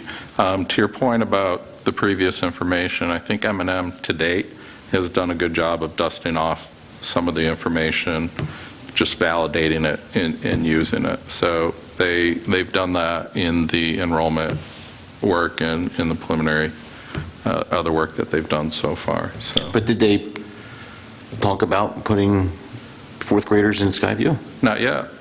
But in talking about, capacities in the buildings and the projections and all that, they dusted off the Thompson study and looked at some of those numbers. But to do this other work, I would expect them to do the same thing, is revisit other pieces of that information. It's just with additional costs, right? Because we'd have to have them rework potentially. This. Yeah. So what I'm saying is that we've dumped a whole pile of money into this already. Let's look at some of the data and the reports that we already have, and look at those reports and see what is accurate on this thing. What do we say? Okay, this is valid, or what is not valid, before we start spending more money on all this. Just one thing on the cost that I think we have to consider, Herb. If we need to make an investment, I'm going to make up numbers, so these numbers have no validity, please. But if we've got to spend $5 million at Skyview to make it ready for fourth grade, or make it a super elementary school of its own and have the right capacities. That's sure a lot better than 25 mil or 29 million to either renovate 2 schools or build a new one, right? So that's a piece of data from my perspective And I that we didn't agree have with in the you. other So if you're study. looking at dollars and cents, absolutely. And how many kids are you going to be able to put into Skyview with that 5 million?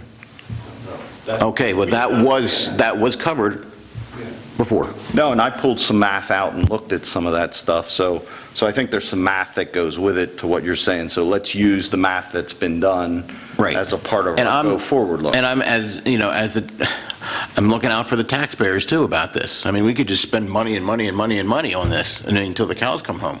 But we've gone down this road before, and when I hear ideas about, moving kids around, well, did we not cover this a year and a half ago or however long it's been? And are we going to just ignore all that data just because one part of it we did not like? So that's all I'm saying, okay? Yep. I agree. I think it's important to look at the district as a whole at this point.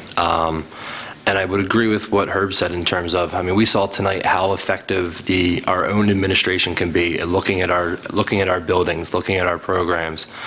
So I would expect, if we're looking at using Skyview or using our COLA, that, I don't necessarily think we have to spend any more money. I think that this is something that, at least for the short term, our administration, whether it's Dr. Angstack getting involved again with the other principals of the other schools, I mean, something like this would be perfect, in terms of, can we fit our existing programs into these buildings and how that would work? And I'm glad to hear some other board members this evening talk about the timeline. Many people know that this has been one of the things I keep harping on is, this January timeline with all of the information, and now, we're possibly adding in more scenarios. I don't want to have to rush this decision. I think Chris said it the best, we want to make the best decision possible regardless of when that occurs. Obviously, you want to do it as soon as possible, but to try to stick to a timeline just for the sake of sticking to the timeline, I don't necessarily agree with. So, thank you. I totally agree with looking at all of the facilities that we have within the district, all the properties, because it was clear when we did the original study that there is excess capacity in a few places. But it's also important for us to do it what is educationally appropriate. I have lived through having children in schools with children of different ages where it was deemed not a good thing to do, and then things changed again. So I think that aspect of it needs to be thought of at the same time as we work on the facilities, so that we have a good educational decision as well as a good facilities decision.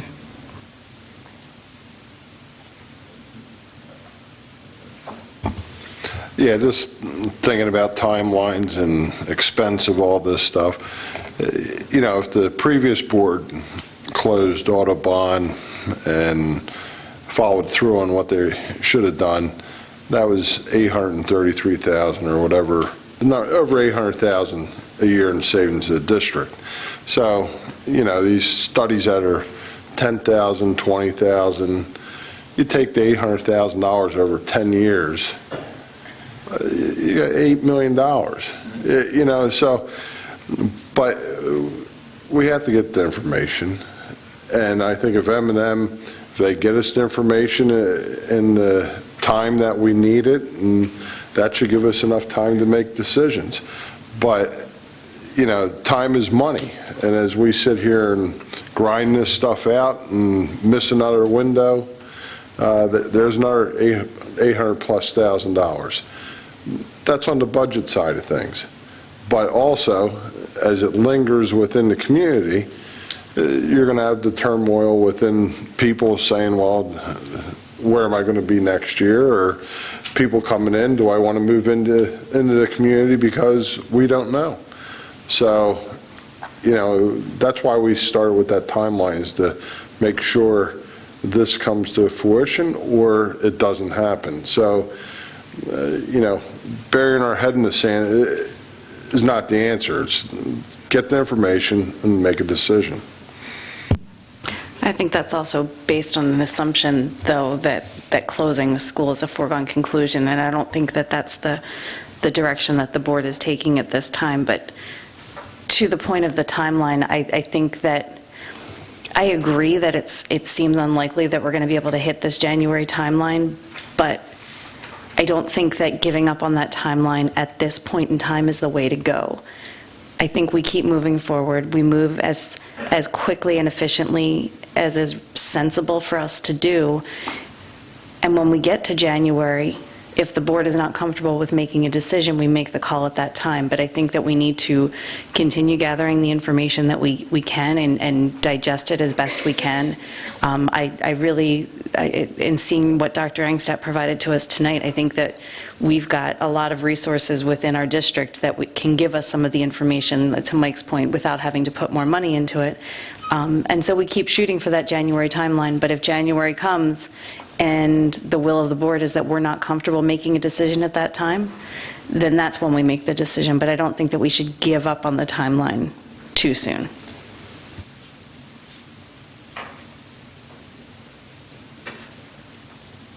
All right. Yeah, we've been working on an updated timeline. Dr. Zerbe's been working on that, and based on everything that we want to try to achieve, it's now looking at like in the first couple of weeks of February. So there is a few weeks that it's going to be pushed out already based on what we know today. So it's still close to the original timeline, but if we need to push out a couple more weeks or a month or two, then we'll do. The goal is to come to the right decision and get to that point. Obviously, the sooner we can execute on whatever that decision is, the better it is for us for many reasons, whether it's financial reasons, as Jim was estimating what that would be, or just the relief of let's get it done and it's done, and now we're set for the long term. So whether we get that executed for next school year or the school year after that, that's yet to be determined. But there's a lot of reasons, not just financial reasons, to try to execute whatever the plan is as soon as possible. And I agree that's been lingering, and we want to kind of get it done. Okay. So is it the direction of the board to me to review all the facilities, the educational facilities within the district, and to produce a similar document as Dr. Engstedt presented here this evening, and to make an administrative recommendation associated with the available space, utilizing the Thompson study and our own administrative knowledge, and to come forward at the appropriate time and to include that in my updated timeline for the board's consideration? Yes. Okay. Okay, perfect. I think I understand the direction. So while I wanted to share a timeline with the board and the public this evening, I think with this new information, I asked the board to allow me to revisit the timeline and to produce another scenario for you this evening, okay, or in the very near future. Thank you. One last comment. I know, Dr. Engstedt, you presented this. Where are you? This is great. I know other people put a lot of time and effort into it. Even, it made me feel comfortable that one of the board members that sits in a school all day long was confused by the numbers, because I sure was very confused by them. So this makes it a lot clearer in this format. So thank you for everybody who put all the work into this. Thank you. So that ends our recognition of guest and scheduled speakers. Know that at the November 22nd meeting, we will have a presentation from Dr. Harney on the transportation update and Dr. Katona on state assessment results. If we go on to reports, we will have reports from all of our committees. So we'll have public comment on board action items, and we'll have the acceptance of the minutes. Under number 9, fiscal items, Mr. Klaus? Yes, good evening. There are 5 items under number 9, of which the first 4, the Finance Committee met on November 9th, and were presented with a list of bills, a treasurer's report, the budgetary transfers, and the audit report, all of which, together with the agenda, should have been attached this evening. I'm happy to report that relative to the CPA firm item 9D, the audit report, we received what is known as a clean opinion, an unqualified opinion. I'm also pleased to report that there were no significant deficiencies related to internal controls as defined by the Governmental Auditing Standards Board, and there's no instances of noncompliance relative to those financial statements, which would require to be reported in the report. Also, no significant deficiencies in controls over federal award programs. One notable item, which is obviously a positive item, in our statement of changes in the general fund balance, there was an increase of $217,000. The last item, 9E, the repository tax sale, is something in addition to the other 4 items which would require approval at the November 22nd board meeting, of which there are 2 properties there listed. Thank you, Mr. Klaus. Any questions from members of the board on any items under fiscal? That's a nice way to start, right? Saying the auditors say everything's okay. That's a good way to start your new job. You need to follow that same baseline, though, with the next one. Yeah, every time if you can report that there's an additional $200 and some thousand in the finances, that would be good. Will be helpful. Mrs. Hackett? Yes, just to comment, the $217,000 is a surplus from last year, so that we had an excess of revenues over expenses in the year that ended June 2016. Thank you. Correct. Any other questions for Mr. Klaus? I just had one question, and this might go to Dr. Zerbe, and maybe even for the solicitor for next week. For the 2 repository tax sales, as opposed to the last one that we saw last month, they list the parcel number and the street, but they don't actually list the property. They don't have the property address. It just says, I think the one says Pershing Avenue and the other one says Wilson Boulevard. I was just curious is there a specific parcel? Does the parcel cover that entire street? If there was any more information. And it looks like it's the same bidder, I guess, for both properties. So I was just wondering if there's any more information on the... Let me see if I can gather some more information for our meeting next Tuesday. Sure, thank you. Very good. If there are no other questions, we'll move on to the next item, personnel items. Dr. Harney? Yes, hello. We have 2 resignations classified for your approval for next week. We have 1 employment classified for next week. We have 1 compensated professional leave next week for your approval, 1 sabbatical leave for your approval. We have 2 supplemental contracts with the attached documents. We have 4 additions to the classified substitute list for your approval, the volunteers as listed, and we have 1 employment community education lifeguard position, and we have 1 advisement. Are there any questions for Dr. Harney? Dr. Harney, just on 10B2, is that a position that's going to be replaced? And also, do we traditionally do a exit interview for somebody leaving in the middle like this? Is there a... We don't always do exit interviews. We do some. I have a form that I use online with most of the folks that leave, but I have not done one with her. And I'm assuming it's going to be replaced. I'll be talking to Dr. Angstadt when we talk about reallocation sometimes. PCAs are a little bit different because we have incoming students with needs, exiting students with needs.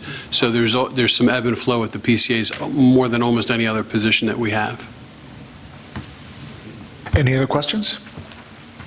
If not, we'll move on to number 11, curriculum and programs. Dr. Katona. Okay, so we have, first of all, some course proposals for 2017-18 for your consideration. 3 of these are full-year courses, the AP Computer Science Principles, then numbers 9 and 10, the AP Capstone, and the Honors English 12. The rest are electives. Several of these electives are replacing other courses that will no longer be posted for students, be available for students. So the Lights, Camera, Action, for example, is replacing the TV production for Rock On. The Geology of Our Planet is a new elective. The next four, the photography, the graphic design, the advanced graphic design, and screen printing and design, are actually replacing several other courses in computer art, graphic communications, and web design, and revamping into new courses. And then the wheel-thrown ceramics is also a new course. So we are submitting those for approval for next week. And on the flip side, we are also submitting the list of courses under 11B for removal from the program planning guide for next year.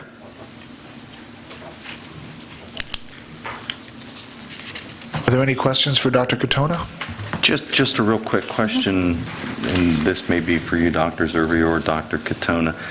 How does the implementation of new courses work with the study, the work that the Harvard folks did on all of our courses?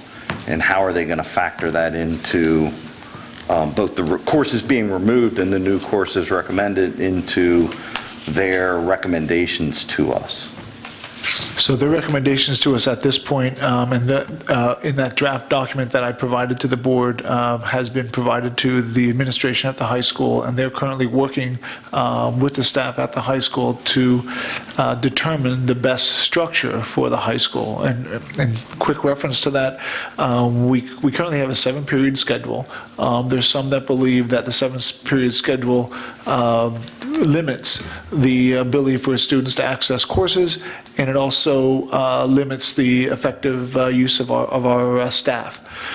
Therefore, they're considering all the recommendations provided by the DMC in their draft, and it's their goal at by the end of December to make a recommendation to me about what they believe the appropriate structure should be.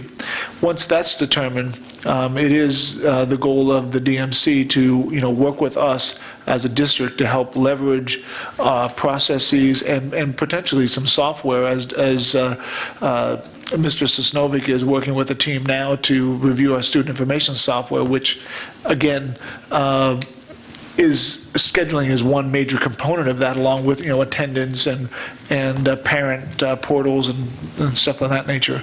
So there's quite a bit going on with that, and it's all tied together with coming up with the best foot forward for the Methacton High School as in terms of programming, and in terms of structure, and in terms of processes and efficiencies. So while we can certainly wait till we reach that point, not knowing where we're going to land, these recommendations that you have before you this evening for approval at next month will be part of the program planning guide, and will allow for students to make selections, and will then be part of our process to ensure that the structure and the efficiencies are leveraged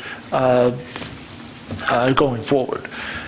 With these courses included, and the ones that are being removed, as it's in the next item, are removed. So it's not an issue, you're saying? It'll just be factored into the process? Exactly. Okay. So, I mean, you can have 1 million courses and only have 1,500 students, and you will have some courses that will not run. Peace. Questions? Did you go through both items? Okay. Next, our policy.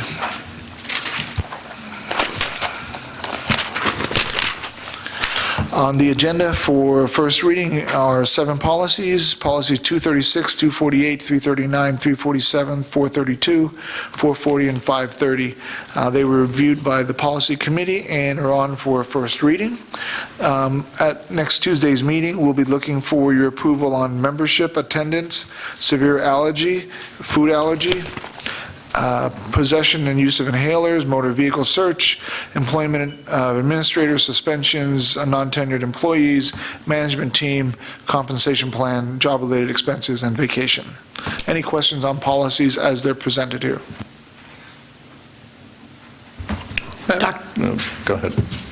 Dr. Zerbe, one of the policies on second reading is attendance, and I was just wondering what is our history of attendance here in the district? It doesn't really have to relate to policy itself, but that's been a topic that's been in the news lately about student attendance, and I was just wondering if you knew what the rate is, yeah.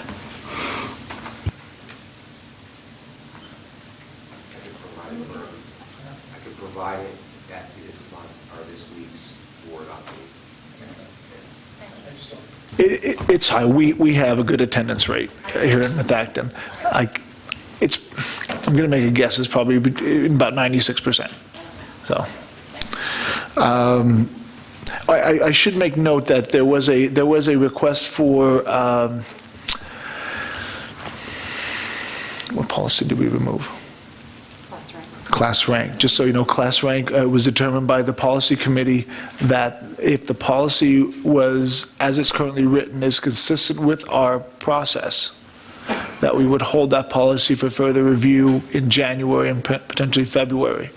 So that's where we're at with that. That's why you haven't seen it come back. Any other questions on policy?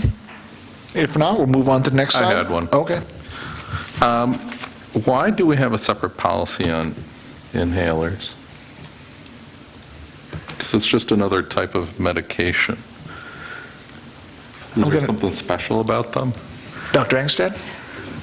Whether or not the students can carry the inhalers during the school day and who can have possession of the actual medications and inhalers. EpiPens, there's That's because we don't allow students to have possession of other medications. Any other? I just wanted to save us not sending you an update. That information is listed in the student data portfolio, and I just verified that. So if you go online underneath our district on our website, under our annual student data portfolio, attendance rates for last X number of years are all posted there by grade level. So one of the, I'm going to my phone now. For a particular grade, they don't get the average, they break it out by grade, but it would be in the mid to probably mid-90s. Thank you. You're welcome. Thank you. Any other comments on policy? If not, we'll go on to other. You can see that there's gifts and donations. There are 6 gifts and donations listed for your approval. Just so you know, under number 13A6, it should read the Payne Unitarian Universal List, not university. Because if you were looking up that university, you might not find it. And that was just, under trips, it's not the Methacton High School, it is Arcola. And then we are asking for you to appoint Mr. Thomas Klaus to serve as the management trustee to the Bucks Montgomery County Healthcare Consortium. The board needs to approve that. So we look for your approval of that. And basically that means that he's our representative, as there is a representative from the Education Association that attends. And together he then leverages votes and be able to report and act on behalf of the district and direction that come from the superintendent and the board. Any questions on that matter? And is that a role, that's a role Stuart had in the previous job, so it's just That's accurate. the appointing of Tom, okay. And then there's dates for board members' calendars, old business, new business, and then courtesy of the floor.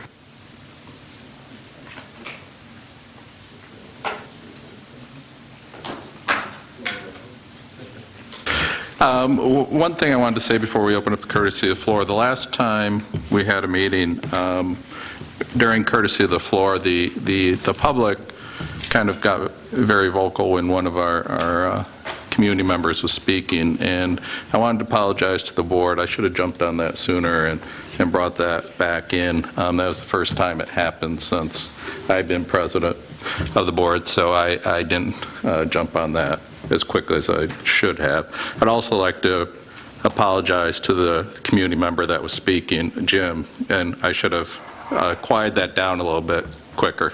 I know you got a thick skin and you can handle those situations, but as my role as the president, I should have jumped on that sooner. So I just wanted to say that before we opened it up to the courtesy of the floor. Anybody want to speak?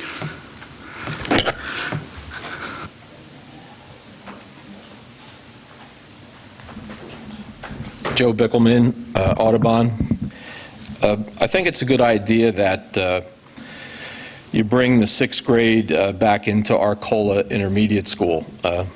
Arcola Intermediate School was operated as a 6, 7, and 8 building with higher student enrollment. And I think maybe the decision to put sixth grade back in Skyview had something to do with maybe 2,000 extra kids coming through or 1,900 extra kids coming through based on the enrollment projections at 6,500, and now we understand them to be at 4,600. I think it's a good idea to put sixth grade back in the middle school because it's probably a better configuration educationally, since that's the way a lot of middle schools operate in the state. I don't think there'd be a big problem moving fourth grade into Skyview. I think the design is for an elementary school, and there's not too much difference between a fourth and a fifth grader. And I think having K through 3s gives you a little more leeway. So using the intermediate school, I think would almost like a pressure relief valve to make some decisions at the elementary schools, whether it be to close, operate full-day kindergarten, have the space, things like that. So I think it's a good thing to study. Thank you.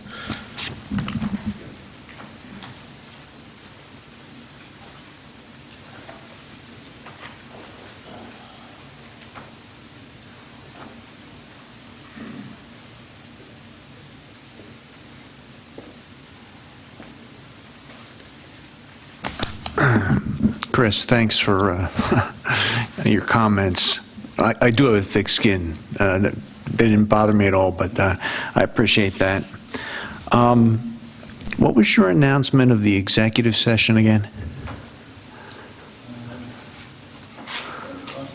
And what was your specific reason for going into executive session? Well, why don't I just read it again so you hear it all? So we had the executive session prior to this for the purposes of discussing personnel matter involving a teacher and for the purposes of contract negotiation discussions regarding all the labor contracts. Yeah, what was the personnel one again? It's personnel matter involving a teacher. So the reason was involving a teacher? Yeah, that's what... That was your reason? Yeah, that's what I have. Involving a teacher, that's the reason? Because... It's regarding a teacher. He said involving a teacher, right? That's what he said, because that's what I wrote, but it's... I'm looking at the teacher. Sunshine Act right now on my phone. And here's what it says you're allowed to do. Evaluation of performance. Was that the reason? Promotion or disciplining of any specific prospective public officer or employee. Was that the reason? Have I hit the reason yet? Or evaluation of performance, was that the reason? Have I hit it yet? Appointment by an agency, was that the reason? Because those are the things you're allowed to do. I'm reading right from the Act. So, is that it? Termination of employment, terms and conditions of employment, evaluation of performance, promotion or disciplining of any specific prospective public officer or employee. Did I hit any of the reasons? Because those are the reasons you're allowed to do. Did I hit them, Dave? Which one is it? Are you looking for more specificity in the announcement? Yeah, I'm just looking, I gave you the reasons, just pick one. Well, why don't I do this, Jim? I'll have our solicitor provide us guidance on 'Cause see what I'm providing doing? more detail, and No, then just pick one of these reasons. These are the reasons you're allowed to take an executive session. Just pick one that sounds like the one you're doing. Appointment, Jim, termination. I don't mean to interrupt. It's discipline. Okay, good. That wasn't hard. Okay. Now, I can't understand when you guys are presented with all the data, how you can't come to a decision about what you want to do with these schools. Because you have the data. I got the data, the same data you have. And I don't understand why you can't stick with a deadline. Your enrollment's dropping like a stone. You're over capacity. And you still don't want to stick with a deadline. Why is that? Can somebody explain how you can't see what is the most obvious thing to see? You got to close at least one school, maybe two. Now, I understand the reconfiguration or the reconfiguration of grades. It sounds good. The problem is if you go K to 3, your capacity issues or your facilities issues are still a problem. I spent most of the day at the district reading your facility study. Now, you guys at the last meeting told me it was 120 million. According to what I saw, it's 90 million. Plus the what? Plus the salt costs, which we talked about. Well, you told me, I know, you told me it was 120. What I saw said 90. There was, I know, but the study says 90 million, okay? And the two schools, you know, in there, they talk about building 2 new schools. You guys are out of your minds if you think you're going to build 2 new schools. Well, there's estimates in the facility study for building 2 new schools. You know that, right? Do you guys know that? In the facility studies, the estimates are in there for about 20 million for Audubon and Arrowhead to build 2 new schools. Did you guys know that? If you guys think you're going to build 2 new schools when the enrollment's dropping, guys are out of your minds. That's ridiculous. You can't even entertain that because they should be closed. By closing 1 or 2 schools, you'll take care of, you want money for full-day kindergarten? The way you're going to get money for full-day kindergarten is to do what Mr. Phillips was talking about with Audubon. There's $800,000. That's your money for full-day kindergarten. That's how you take care of the kids. That's where you find your money. Doesn't that make sense? I mean, the only thing that you did right that I can really agree with was agree to expand the scope of the capacity study to include Skyview, Arcola, and the high school. Because that's the only way you're going to figure out what you're going to do when you reconfigure. But how can you guys, I can't believe you're sitting here saying you might not do it this year. If you don't do it this year, you're going to waste another $1 million. I mean, the data is looking you guys right in the face. If you can't see it, I don't get it. Chris, I mean, you're a statistician. Can you see it? Please tell me you can see it. I mean, please, tell me you get it. No, I understand the options, and I understand a lot of the data that's presented today, yes. Well, I mean, do you get it? Do you get, I mean, you know that there's huge capacity up at the Arcola, Skyview, and the high school. Would you agree? 2,000 plus seats. Would you agree with me on that? It's not the time for discussion. All right. Well, please, please, you know, it's time to bite the bullet, guys, and do the right thing. Okay? Thanks. Thank you for your comments.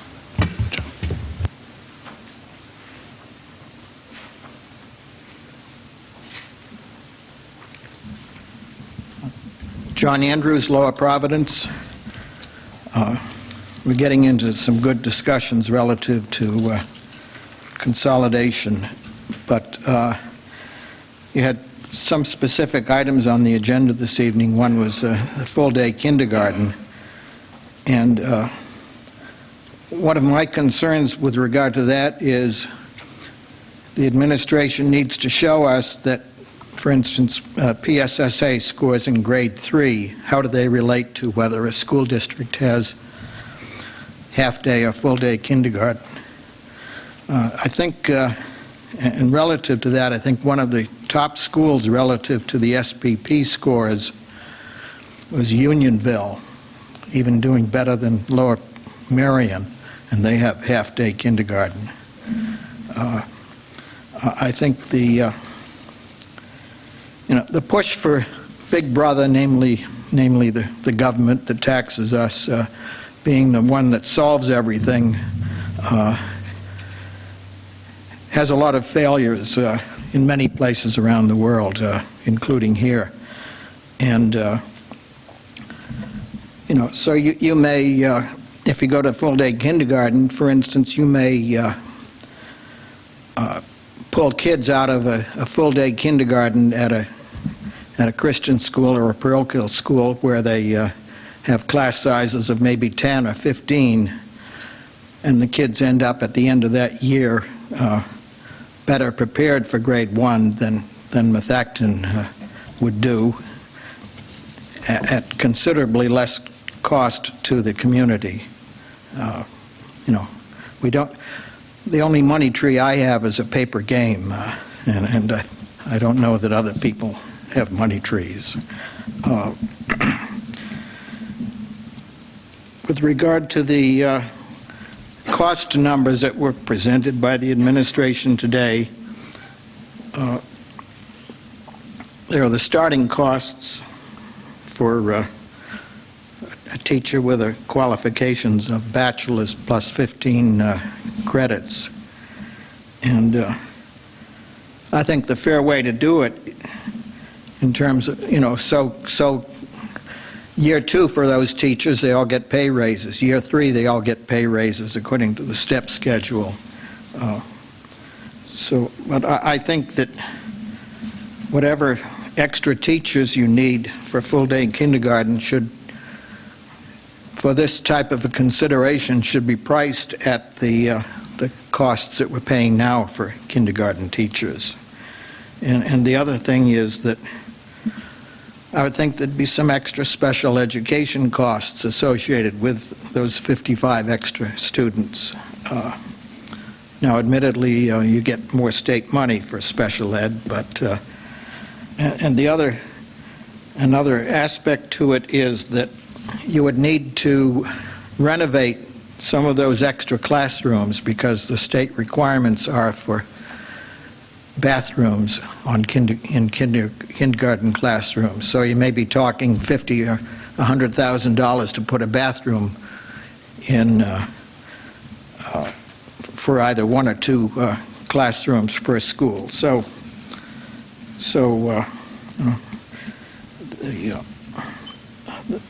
I think the costs for full-day kindergarten, the true costs are $1 million or maybe $1.5 million, plus the capital expenditures for renovations.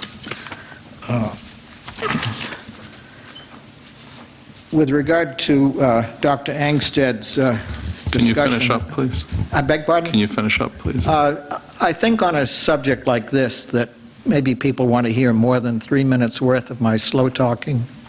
I did, yeah, I asked you to finish up after 3 minutes, so yeah, I'm not keeping you at 3 minutes. With regard to Dr. Angsted's discussion, superficially it seems like, hey, we've got 50 teachers involved in that program, and we've got all the spare rooms not used for regular class fully involved in those special education activities.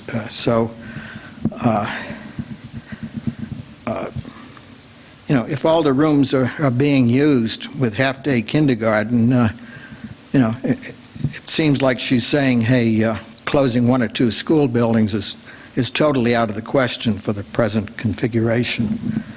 But, I think we need to look finer in terms of, we do mainstreaming on the special ed students, so they spend a considerable part of their day in the regular classroom. And I don't know what the pull-out times are when they go off to those other classes. So I don't know to what extent those special ed rooms are utilized during the day. Is it 50% for some, 75% for others, or whatever? But, you need to look more closely at the numbers to see,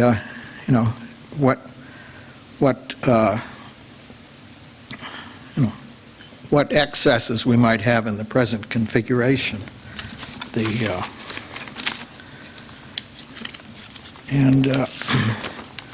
I think there's a lot involved in the consolidation issues, so that the board members that are considering the schedule are saying we can't meet it, but the end of January date, which seemed to be a fairly firm date that the superintendent gave us some months ago. And, I think if we're going to... John, can you finish up, please? Yes, I am. If we're going to come to some conclusion on this, maybe there should be a special person hired to work full-time all of the consolidation issues rather than consolidation along with a host of other things. I think, there are some retired superintendents who've gone through consolidations that might, in a rigorous and effective way, assist Methacton. And if you pay that person $600 a day, it may be worth it, because, as Mr. Phillips says time is money, and we don't seem to be moving along too fast in the present scheme of things. Thank you. Candy?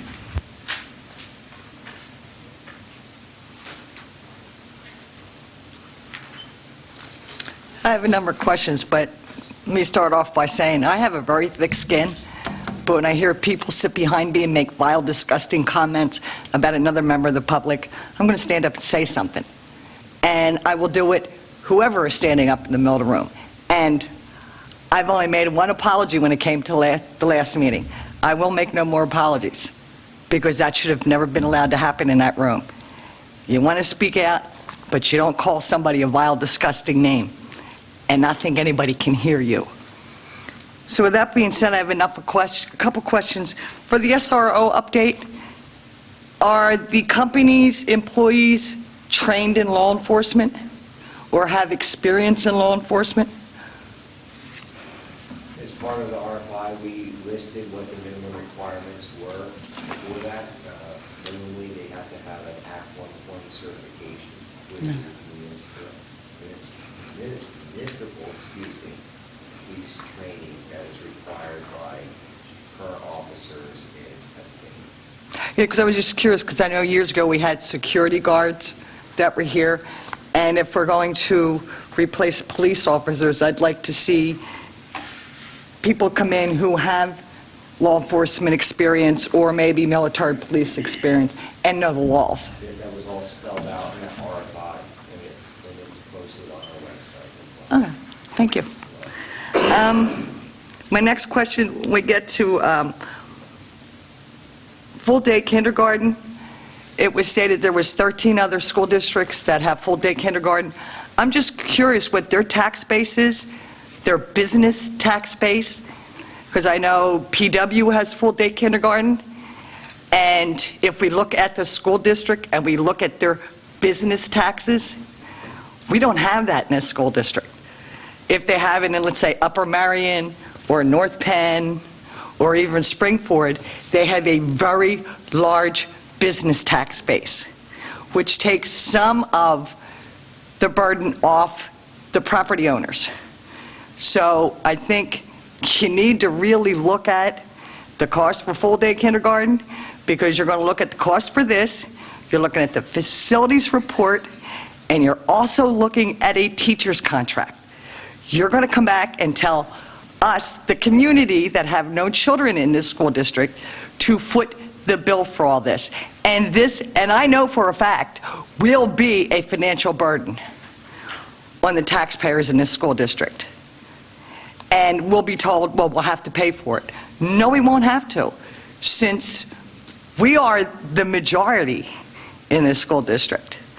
So I would think about this very closely. I mean, I've had a couple studies I found when I researched that were against full-day kindergarten, that studies that have taken place for 30 years, and have said, in concert with small classrooms of full-day kindergarten work extremely well in urban school districts. We're not an urban school district. So I think this is something you need to mull over, but you need to look at the cost before you make any decisions, because you have a lot of other things on your plate that are going to cost us money. When it comes to elementary schools, how many schools still have modulars? Audubon and Arrowhead both have modulars. In the calculations that we provided, only Arrowhead modulars were included. The Audubon modulars are not, while they were once used as full-time classrooms, full-size classrooms, they're currently not used in that capacity today, and therefore they were not counted as part of our overall count. Yeah, we still have modulars here at the high school? We technically have two, yes. Okay. I mean, because the only reason I'm asking, because one of the main excuses for building Skyview was, we'll build Skyview and get rid of all the modulars. That didn't happen. And I mean, and what is Skyview? Now, when they built Skyview, we were told Skyview would hold 1,100 students. And then apparently over the years, it's dropped to maybe 1,000 students. And I'm trying to figure out why. Did you lose rooms? I mean, at this point with our enrollment dropping, you can take Audubon and Arrowhead and fit both of them into Skyview and take out the 5th and 6th, and you'll have one elementary school. And unless you want to break down the classrooms to have 10 kids in a classroom, to spread it out, because right now you're moving the deck chairs around on the Titanic, and what I see is the mainstream students are being left behind on all this. I haven't heard anybody talk about what's going to be in place for the mainstream students. You're looking at classrooms for, and I'm not against special education. I have a number of special needs family members. But you're moving everything around, and you're going to assume that at some point it's never going to affect the mainstream students. Because when it comes time to have to do something for them, you're not going to be able to afford it because you're putting all the money over here. So maybe that is something you need to take into consideration, is the rest of the student population, which is, I still think, the majority. Another question I have, I see that we're getting rid of 11 courses. I'm just curious, I see the science fiction and literature course, which I was adamantly against when they put it in, and I remember the list of books that they bought for this course, which a fair number of them had movies made from the books and remakes made from the books. What happens to the books? I mean, the books in these courses, I mean, these were thousands of dollars worth of books that the school district paid for. I mean, they had a Harry Potter course I don't think anybody ever signed up for, and they spent a lot of money on books. So I'm just curious if we donate them and our tax write-off, or if we sell them, or, I mean, I'm just curious. I'd like to really know what happened to the books that we all paid for. When we get to policy, I looked at your unlawful harassment policy. When you go down to delegation of responsibility, I'm just curious why, who's responsible, the human resource director was crossed out and replaced with administrator in charge of personnel. I mean, why is there the change in the title of the personnel director? We don't have an administrator with that title, a personnel Well- director. Isn't he director of human resources? Isn't that personnel? I mean, I don't know, they changed, everybody gets a new title nowadays. Well, that's not necessarily the case. The case is if you're asking whether Mr. Harney is in charge of personnel, the answer is yes. Is his title what was listed in that policy? The answer is no. And so, and we've been consistently looking at how some of the terms are listed in these policies. Sometimes you'll see superintendent and his or her designee, so that as positions change and the roles and responsibilities associated with certain policies are in different positions, we don't need to confuse the matter by having to have the right position to fit the policy. Okay, well, I saw the red, and I saw it It's a more crossed out. expedient way to address the policy matters over a longer period of time. Okay. On your motor vehicle search, I worked a lot of years in juvenile probation office and worked with the juvenile laws. And over the years, the juvenile laws really haven't changed. They've been just made stricter, which protects the juveniles, which are children under 18. I was just wondering why the confidentiality clause was crossed out. Because when you're dealing with students under the age of 18, confidentiality, you have to be confidential about their name and whatever they're involved in, unless a court of law deems them an adult. Once they're deemed an adult in a courtroom, then you can release or discuss any information about the child. We've seen it with kids 16 years old who have murdered somebody. And the minute they're ruled an adult in a court of law, the information is released. I'm just disappointed to see the confidentiality clause crossed out completely and not replaced with anything. Yeah, so that policy was specifically reviewed by our solicitor and is congruent with law and is the recommended policy for us to move forward with in its current form.